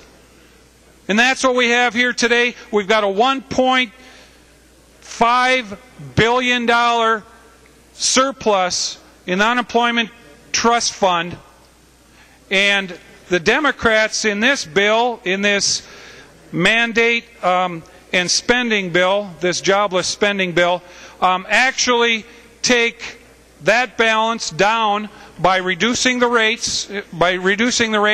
They bring that down over time, projected to be in the neighborhood of $1.2 billion. And that's where the $300 million comes from that the author is talking about. But members, that $1.2 billion balance is still twice the balance that the highest point has been in the last 15 years prior to this improvement in the economy that we are seeing, because we did not do the things that is being done to the taxpayers of Minnesota in this House today to them. So members, because of the responsibility in budgeting, because we left Minnesotans alone, we have a very healthy Unemployment Insurance Trust Fund balance today. And members, we could double that tax cut. We could almost triple that tax cut and still have the level in that trust fund that would be higher than we were at the highest points in the last 15 years. So, members, while we hear the crowing as the taxpayer blues are playing in the background, while we hear the crowing of the rooster, we are seeing a situation where we could do a much better job than this, provide even more tax relief to the hardworking Minnesota business owners that are trying to grow this economy to make Minnesota a better, a freer, and a more prosperous place. But no, members, we're going the other direction. We're going to raise taxes further on the hardworking taxpayers of Minnesota, and all we will hear in the background as jobs go down over the next 5 years because of this policy that is being acted in this legislature, as we see the reduction in jobs that occur, we'll continue to hear the taxpayer blues. Thank you, Mr. Speaker. Members, a reminder that we are on the Garofalo motion to refuse to adopt the conference committee report. The Garofalo motion. Member from Anoka, Representative Runbeck. Thank you, Mr. Speaker. I thought I perhaps would wait till third reading, but I guess I'll go ahead. Members, we heard Representative Mahoney begin his presentation by saying this is the best jobs bill this House has seen.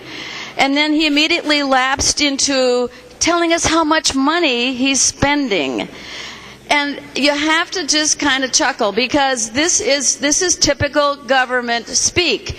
It's measuring the inputs, measuring how much money you spend. I mean, to me, this is backwards.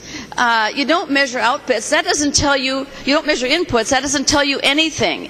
You want to know the outputs, and so I guess things like, okay, if this is such a great bill, you know, how many workers are we training? How many business startups are going to occur as a result of this bill? How many new STEM jobs are going to be growing in our state? I mean, that's the real guts of what a jobs bill is all about. Now, this bill feels like, as it always has for years, I mean, we've seen this bill, and it's a hodgepodge of things, but you know, what is the guts of this bill, and what is it really doing? And I just wonder, Mr. Speaker, if Representative Mahoney would yield for a couple of questions. He will yield. Representative Runbeck. Thank you, Mr. Speaker. And Representative Mahoney, can you tell us, Representative Mahoney, how much we are spending in worker training and how many workers that will train? Representative Mahoney. Mr. Speaker, Representative Runbeck, I will tell you in just customized training, because I don't know what MnSCU spends or the University of Minnesota spends, but in this particular bill, in workforce training, there's about $7.5 million plus the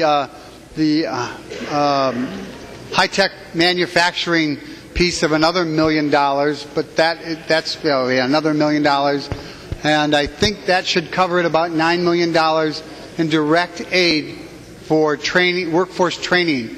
Now, there is millions and millions of dollars farther on when you get to the workforce development funds that is spent through the workforce centers.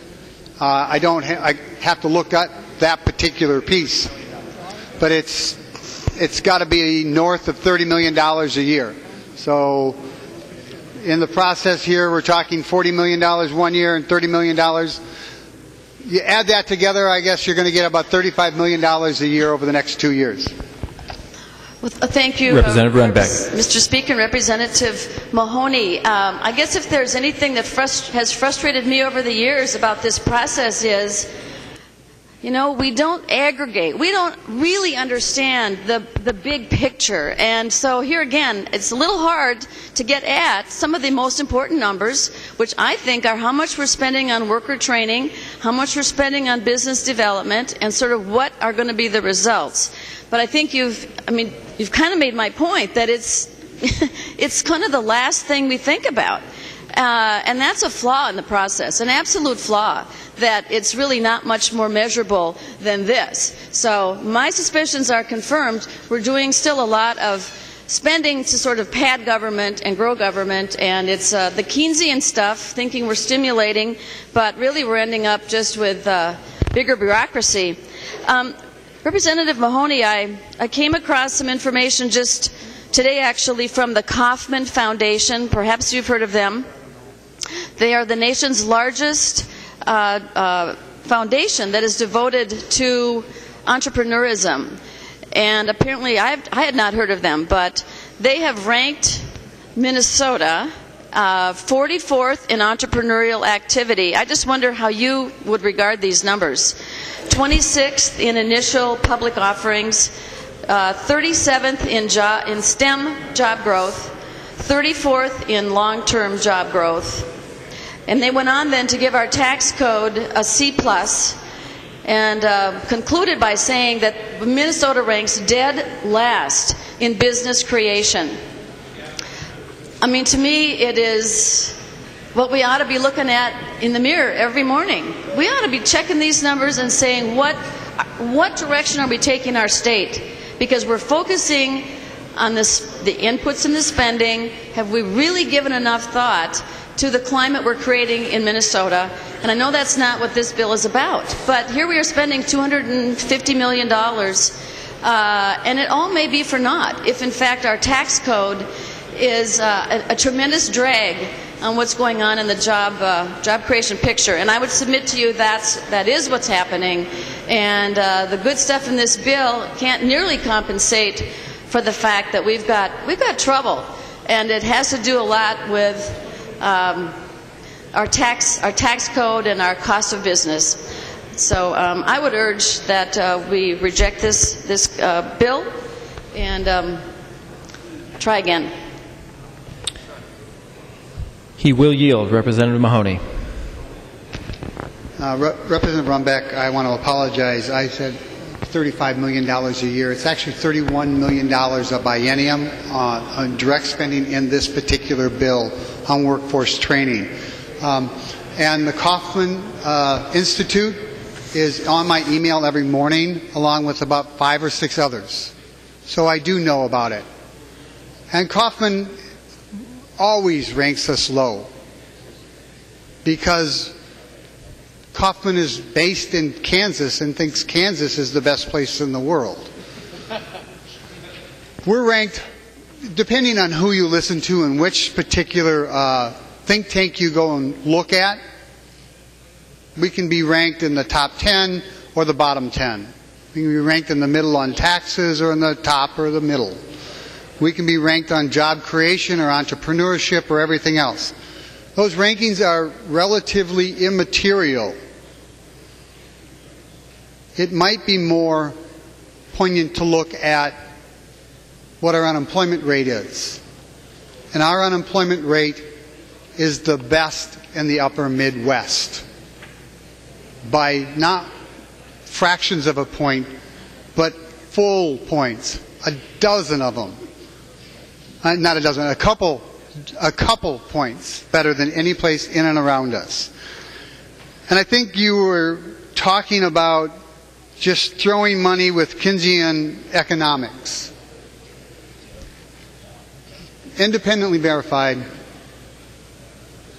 the MIF fund, the $30 million, should have a return of $500 million of private investment in the state.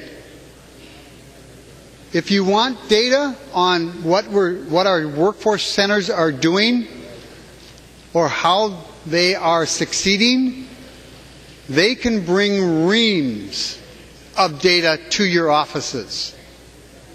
I am very serious. They can bring in boxes.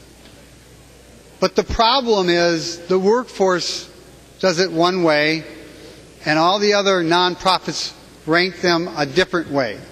And what we've been trying to do is come up with a rating system, an accountability system that crosses all borders. That's the difficult part.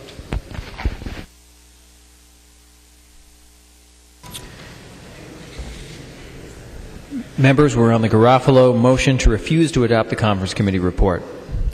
The member from Sibley, Representative Gruenhagen. Oh, thank you, Mr. Speaker. Members. I find myself in agreement with the concerns expressed by Representative Garofalo and also Representative Drazkowski when it comes to alternative energy. You know, the evidence is pretty much in on alternative energy across the world. We look at Spain and their implementation of it, and it's created a disaster on high unemployment rates in the country of Spain.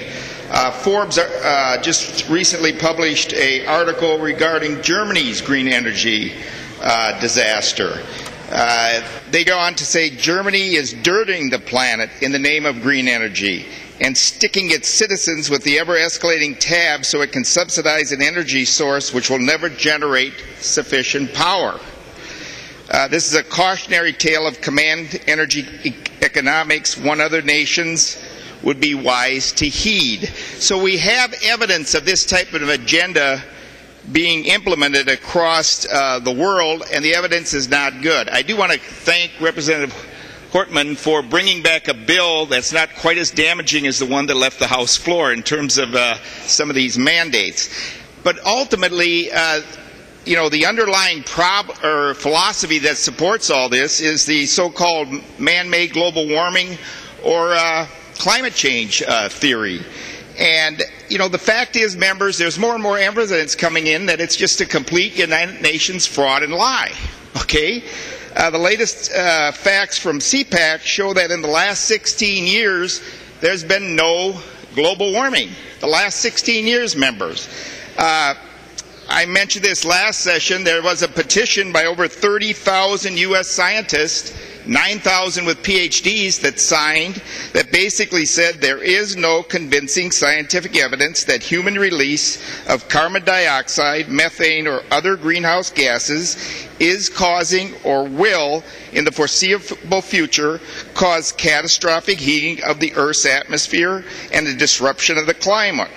Moreover, there is substantial scientific evidence that increases in atmospheric carbon dioxide may produce beneficial effects upon the natural planet and animal environments of the Earth. So members, I'd recommend that you keep breathing, okay?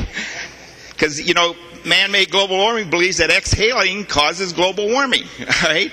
I mean, the more you study it, the more utter nonsense you see it is. Finally, members, back in 2010, and this is a New York Post article, if you don't want to believe anything I've said so far, listen to the top scientific and engineering organization in the world. It's called the Inter-Academy Council. They did an audit back in 2010 of the IPCC, okay? And here was their conclusion. What does the best evidence tell us? That man-made global warming is a mere hypothesis, that it has been inflated by both exaggeration and downright malfeasance. That's lies, ladies and gentlemen. Fueled by the awarding of fat grants and salaries to any scientist who will produce the right results. It is a tight clique of like-minded scientists and bureaucrats who give each other jobs, publish each other's papers, and conspire to shut out any point of view that threatens their gravy train. That's the IPCC. That's the conclusion of the top engineering and science organization in the world of their audit of that UN organization.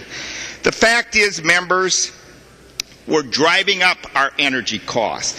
Now, is alternative energy wrong? Not necessarily. How do you know when you're doing it right? When alternative energy brings down the cost of electricity, then you know you're doing it right. Guess what? When the technology's there to bring electricity costs, you're not going to have to pass a government mandate. The private market will bring it to the economy, and we'll see lower energy costs and alternative energy.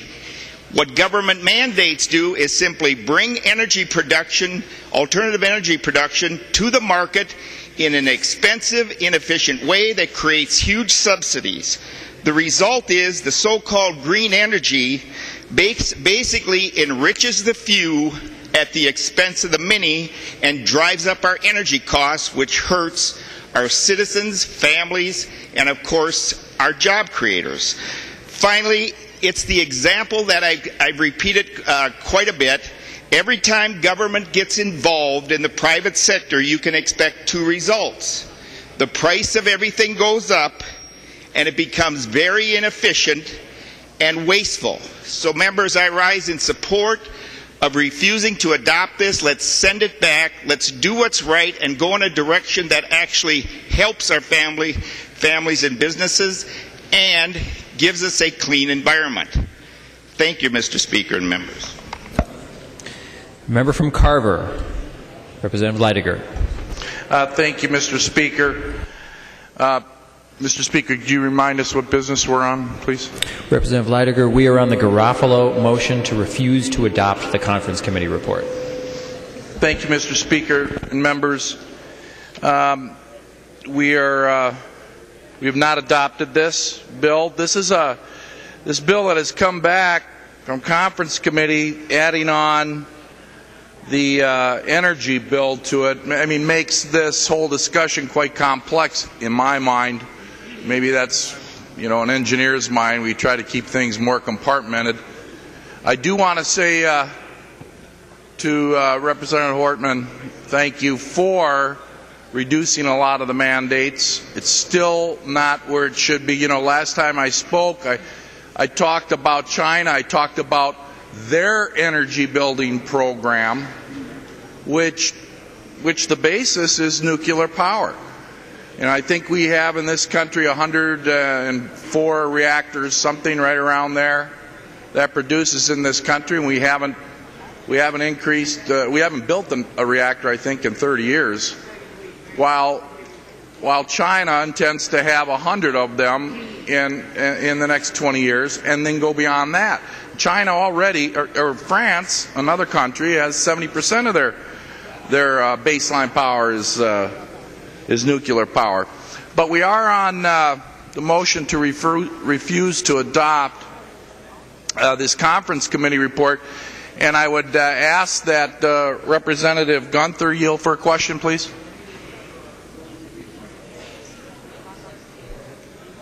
Representative Gunther will yield. Representative Leidiger. Representative Gunther, you are on the conference committee, and you did not sign the conference committee report. Could you please tell us why? Representative Gunther. Thank you for the question. I did not sign the conference committee report, and the reason is real simple. I didn't like the addition of the energy bill onto the jobs bill, and the energy bill has more things wrong with it, in my opinion, than they have right with it. However, like somebody just mentioned, it did improve, but to me it's got a long ways to go. That's why I could not sign that report. Representative Leidiger. Thank you, Representative Gunther. Actually, I came to that same conclusion. I didn't realize that was your reason, but because I think these are two very separate issues that were taken on. The Jobs and Economic Development Bill is separate from really establishing a baseline energy policy for this state, and it's extremely important. This state is very important when it comes to energy production because it has a history of innovation. It has a history of building a strong energy grid from which we have built a very successful economy. And my fear, of course, going forward is that we're weakening that we take on the new fads that are not proven technology. Now, I am an engineer, and I remember dabbling in this 30 years ago when it wasn't popular, and the solar technology and the wind technology, and I realize it's very much improved over the years, but it has never been proven out as something that we can rely upon when we have to do an enormous amount of industrial work if we were ever put to the test again like we were in World War II and beyond. We would not have that energy capacity in this state to do what we need to do. And so those are part of my fears. Now, I realize, a lot of what I'm going to say is probably really more ripe for third reading, so I'll just stop here. Thank you. Member from Roseau, Representative Fabian. Well, thank you, Mr. Speaker and members. Got some concerns still about the energy portion of the bill, Representative Hortman. I appreciate the fact that the munis and rural electric co-ops have been exempted, but my concern is in District 1, which I represent, Northwest Minnesota, served by Otter Tail Power. I have 17 small cities, some of them as small as 42 people living in them. Cities like Hallock and Karlstad and Donaldson and Middle River and Oslo, Holt, Viking, Strandquist, St. Vincent. Some of these places, Representative Dean has heard of all of them, I know that, but some people haven't. They're going to experience a 6.2% increase in their electric rates because of the solar mandate. Okay? $84 million, Otter Tail Power. That's just, these cities I mentioned are just in my district, so if some of our members have cities that are being served by them, you're going to see an increase in your electric rates. Folks, if we were really serious about green energy, renewables, and so forth, you have to ask yourself a real basic question. Why don't we count hydro as renewable? Why do we not count hydro as renewable? They're in the process right now of building gathering information and data and input on the Great Northern Transmission Line, Manitoba Hydro. I think it's going to run over into Representative Anzel's over into the Iron Range. Supply baseload power. You know, we talked a little bit about the solar panels here earlier, about how much they produce, you know, enough to generate electricity for 4 light bulbs or something, but how does that work for us at night? How does that work when it's cloudy? How does that work when the panels are 12 years old? Renewable energy, hydroelectric power coming from Garrison and the plants out in North Dakota, and is a much more reliable source of baseload energy, and it's green, it's renewable. We've heard a little bit about some of the solar panels and so forth. I know that the state of Minnesota is involved to a certain degree in solar electricity around the state, and in your discussion, Mr. Speaker, if Representative Garofalo would yield for a question or a series of questions, please. He will yield. Representative Fabian. Thank you, Mr. Speaker. Representative Garofalo, and the discussions that you had in the Energy Committee, can you take me through any examples that maybe that you heard about, or maybe in some of your research you talked with regards to solar arrays that the state has and the efficiency and cost effectiveness and so forth? Can you walk us through something like that, please? Representative Garofalo. Thank you, Mr. Speaker. Just a reminder to members that the patios are open at our local fine dining and bar establishments if anyone's interested in after this debate. Representative Fabian, you bring up a really good example. You bring up a good question. The DNR has been putting up solar panels, and I can think of one example off the top of my mind over in the New Ulm facility, where they, at an installation cost of $310,000, installed solar panels. And that $310,000 investment has yielded annual energy savings of $10,000 a year. So again, we see very high capital costs, very long return on investment, and the reality is that there are other energy sources out there that provide just as clean, just as carbon-free of an energy source at a much better price. Representative Fabian. Thank you, Mr. Speaker. And one last thing I want to mention, folks. For me, this is just kind of another nail in the coffin, I'll say, in terms of how we lack competitiveness. I couldn't help but see in the paper the other day they're going to be hauling, I believe it's taconite pellets, from Grand Rapids in a train after it's delivered coal to a coal-fired plant. The train is empty, so when it goes back out to the west to get another load of coal, they're going to haul taconite pellets from Grand Rapids, Minnesota. It's in the Grand Forks Herald. Representative Anzels, you're giving me that look right now. They're going to haul them to Jamestown, and they're going to convert those taconite pellets into something in Jamestown, North Dakota. I also read in the Grand Forks Herald the other day they're putting in a fertilizer plant in Grand Forks, North Dakota. They needed 4 things in there, according to the article in the paper. They needed a ready source of water. They needed flat land. We have a lot of that in the Red River Valley on the Minnesota side. They needed rail spur. And they needed natural gas. And they're building a $1.5 billion, Representative Drazkowski, billion fertilizer plant in Grand Forks, North Dakota. And I continue to ask the question, why in the world don't we build something like that in Minnesota? I believe part of it is the fact that we're just not very competitive, people.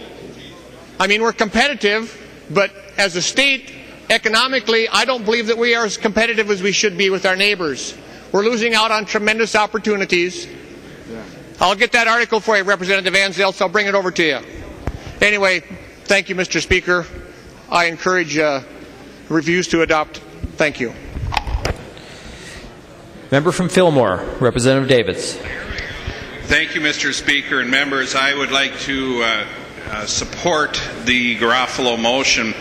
And I do have to just clear up the record here a little bit. Representative Mahoney, you've done a good job on putting the energy bill together, and I am very concerned, the jobs bill together. I'm very concerned that the energy bill has been put on here.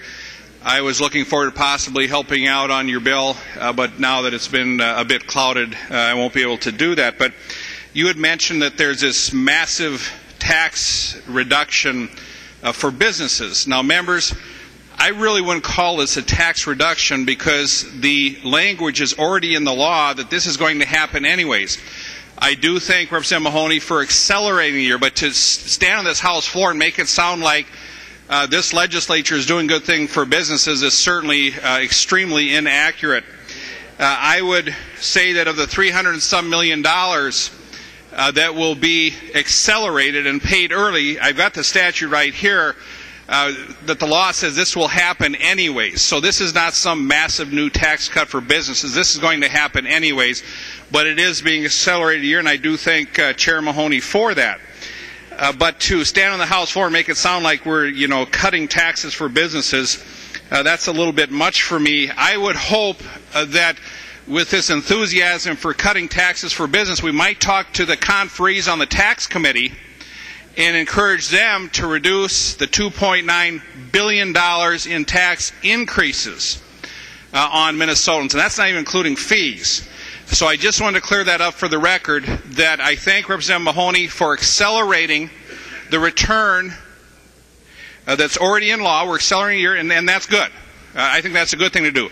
But that's not some massive tax decrease that we just came up with here. So, members, and I am disappointed that the energy bill was put on the Mahoney bill. I think Representative Mahoney has done a really good job trying to get some job creation in Minnesota, but by putting this energy bill in here that has many flaws, we shouldn't be doing it. So I would, in this great fervor to cut taxes for Minnesota businesses, please contact the conferees of the House and Senate Tax Committee, because they are raising it 10 times what it's being cut here, or it's not even being cut here, it's being moved ahead 1 year. It's being accelerated 1 year. So no massive tax cuts here, massive tax increase on the tax committee. Call the conferees and say, don't go $2.9 billion, that's just too much.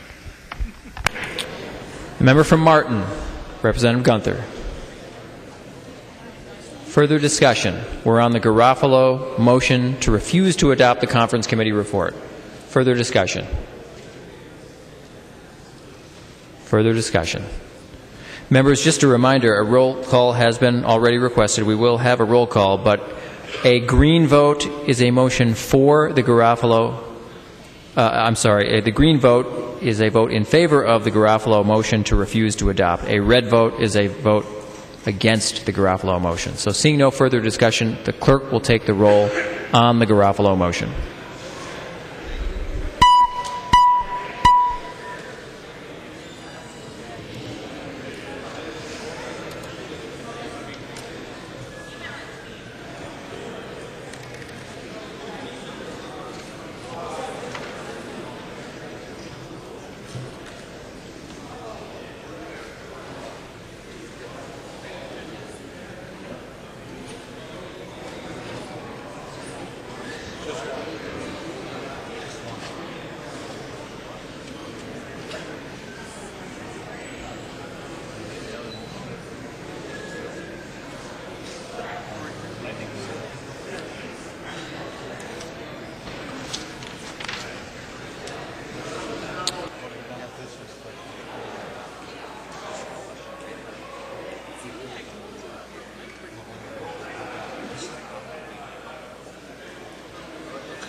The clerk will close the roll.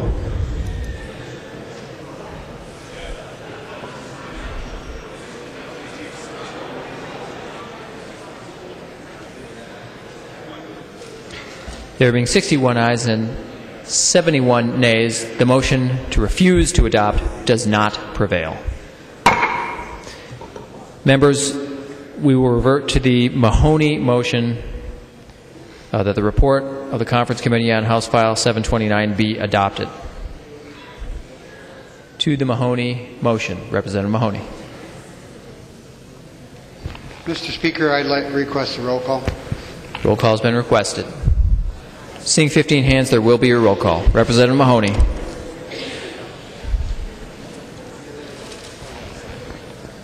Mr. Speaker, to my friend Representative Davids, you call it tomato, I call it tomato, I still call it a tax cut. It's a good bill, members. I request a green vote. Let's go home early.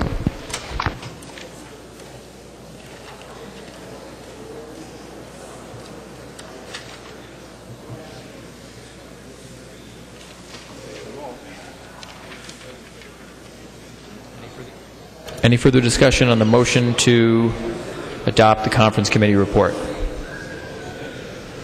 Okay, seeing no further discussion, all in favor of the motion, please signify. We got a roll call. Oh, roll call. Clerk will take the roll.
Clerk will close the roll.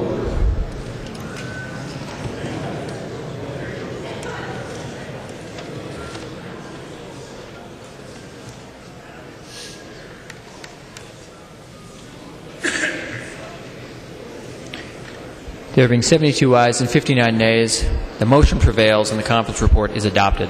The clerk will give the bill its third reading. Third reading, House File 729 is amended by conference. Third reading. Discussion. Representative Garofalo. Thank you, Mr. Speaker and members. Just very briefly, first of all, I want to thank my friend Representative Hortman, serving on the committee with her this year. Certainly one of the things she did, we all recognize through the process, is that our municipals and our co-ops are much different utilities than the investor-owned utilities, and I am thankful for the changes that have taken place in that policy and look forward to adopting policy in the future. Members, it's very important to recognize that there's an amazing revolution occurring in energy right now. There's a lot of great things happening. Historically in Minnesota, we've had strong bipartisan majorities in any of the changes we made in energy policy, and sadly, we're not going to be doing that tonight. And I'm just hopeful that through the summer, when this session is over, and in the fall, going into next year, we can take the time as an energy committee to work with the chair on a bipartisan basis to move forward on some of those great things that are happening, to look forward at smart metering so people are more aware of the rates they're using, so we can tap into this natural gas revolution that's occurring that allows us to reduce pollution, increase American jobs, and also to lower costs for our consumers. Finally, I would just say that technology is on the right side of history. American innovation within the energy industry is fantastic. There's a lot of great things we can be doing. Sadly, we're not going to be doing it in these bills today, but I do remain optimistic for Minnesota's energy future. I'd ask you to vote red on this, but also to keep in mind going forward about a lot of the awesome things that are taking place in America and the opportunities that Minnesota has available for it. Discussion. Representative Dowd. Thank you, Mr. Speaker and members.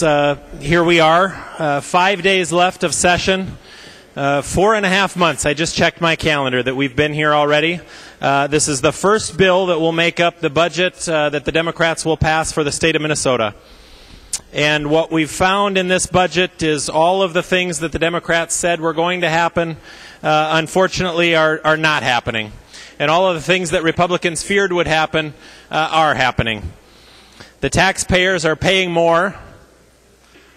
The Democrats in this bill are picking winners and losers to pay for more wasteful spending.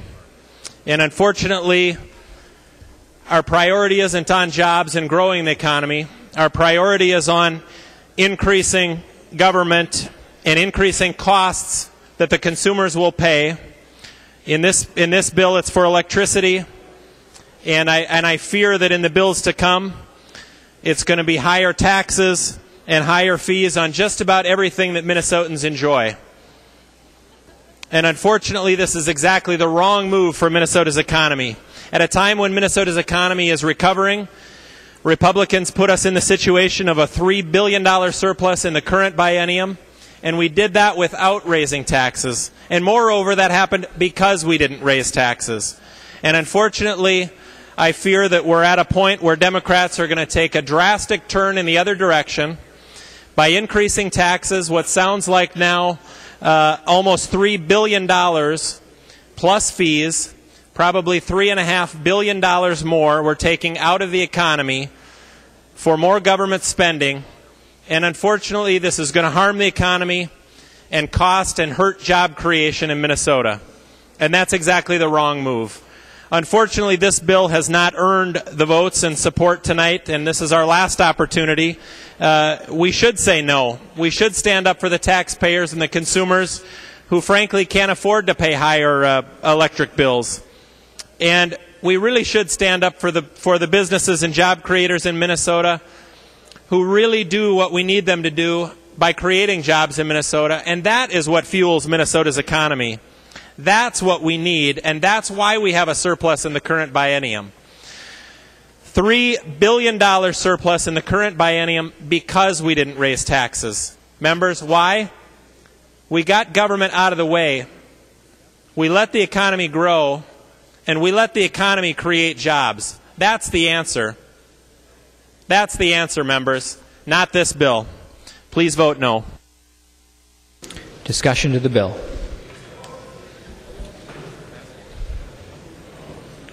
Representative Mahoney. Members, I'll be brief. We've had a lot of discussion about this bill. This is a good bill, and it will juice up the economy, as I like to call it. And we will see jobs from this particular bill.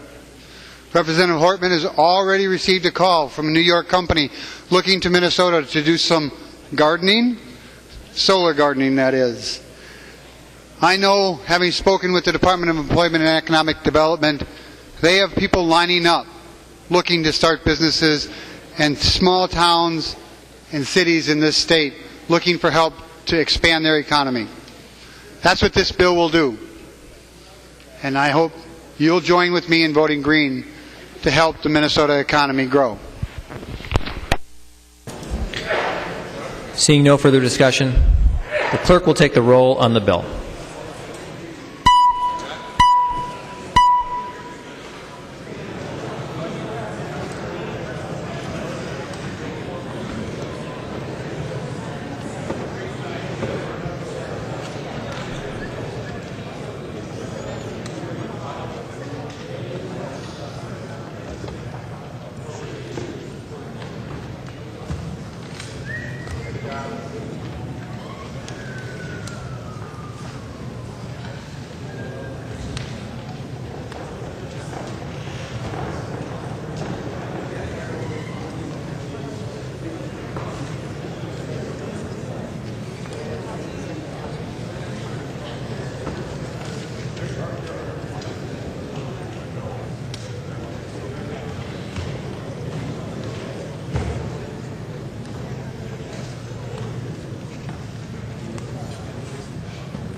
Clerk will close the roll.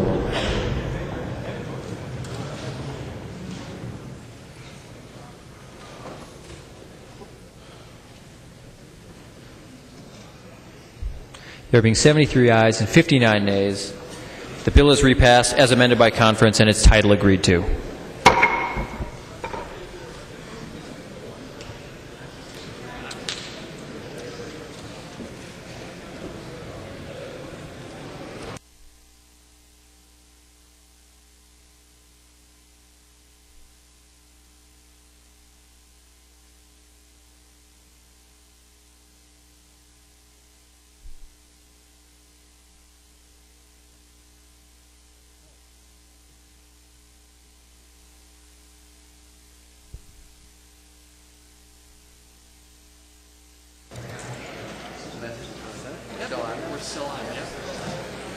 Another message from the Senate. Message from the Senate. This is the Simon motion. Mr. Speaker, I hereby announce the passage by the Senate of the following House file herewith returned as amended by the Senate, in which amendment concurrence of the House is respectfully requested. House File 894, an act relating to elections.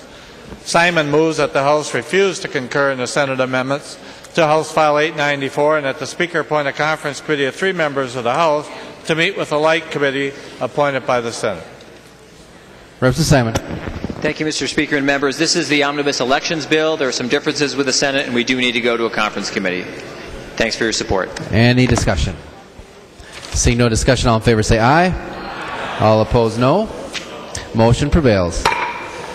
Announcements by the Speaker.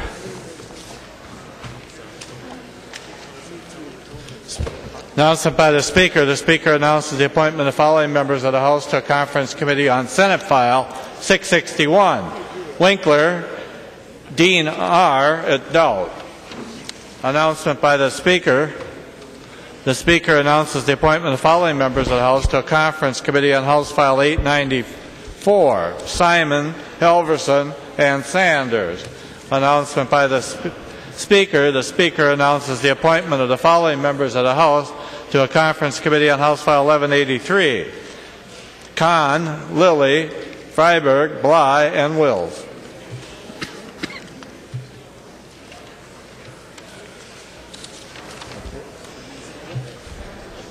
Motions and resolutions. Copies of the non-controversial motions and resolutions are online and at the front desk. If there's no objection, we'll take those motions first. Hearing no objection, those motions prevail. That's it. Announcements. Representative Murphy.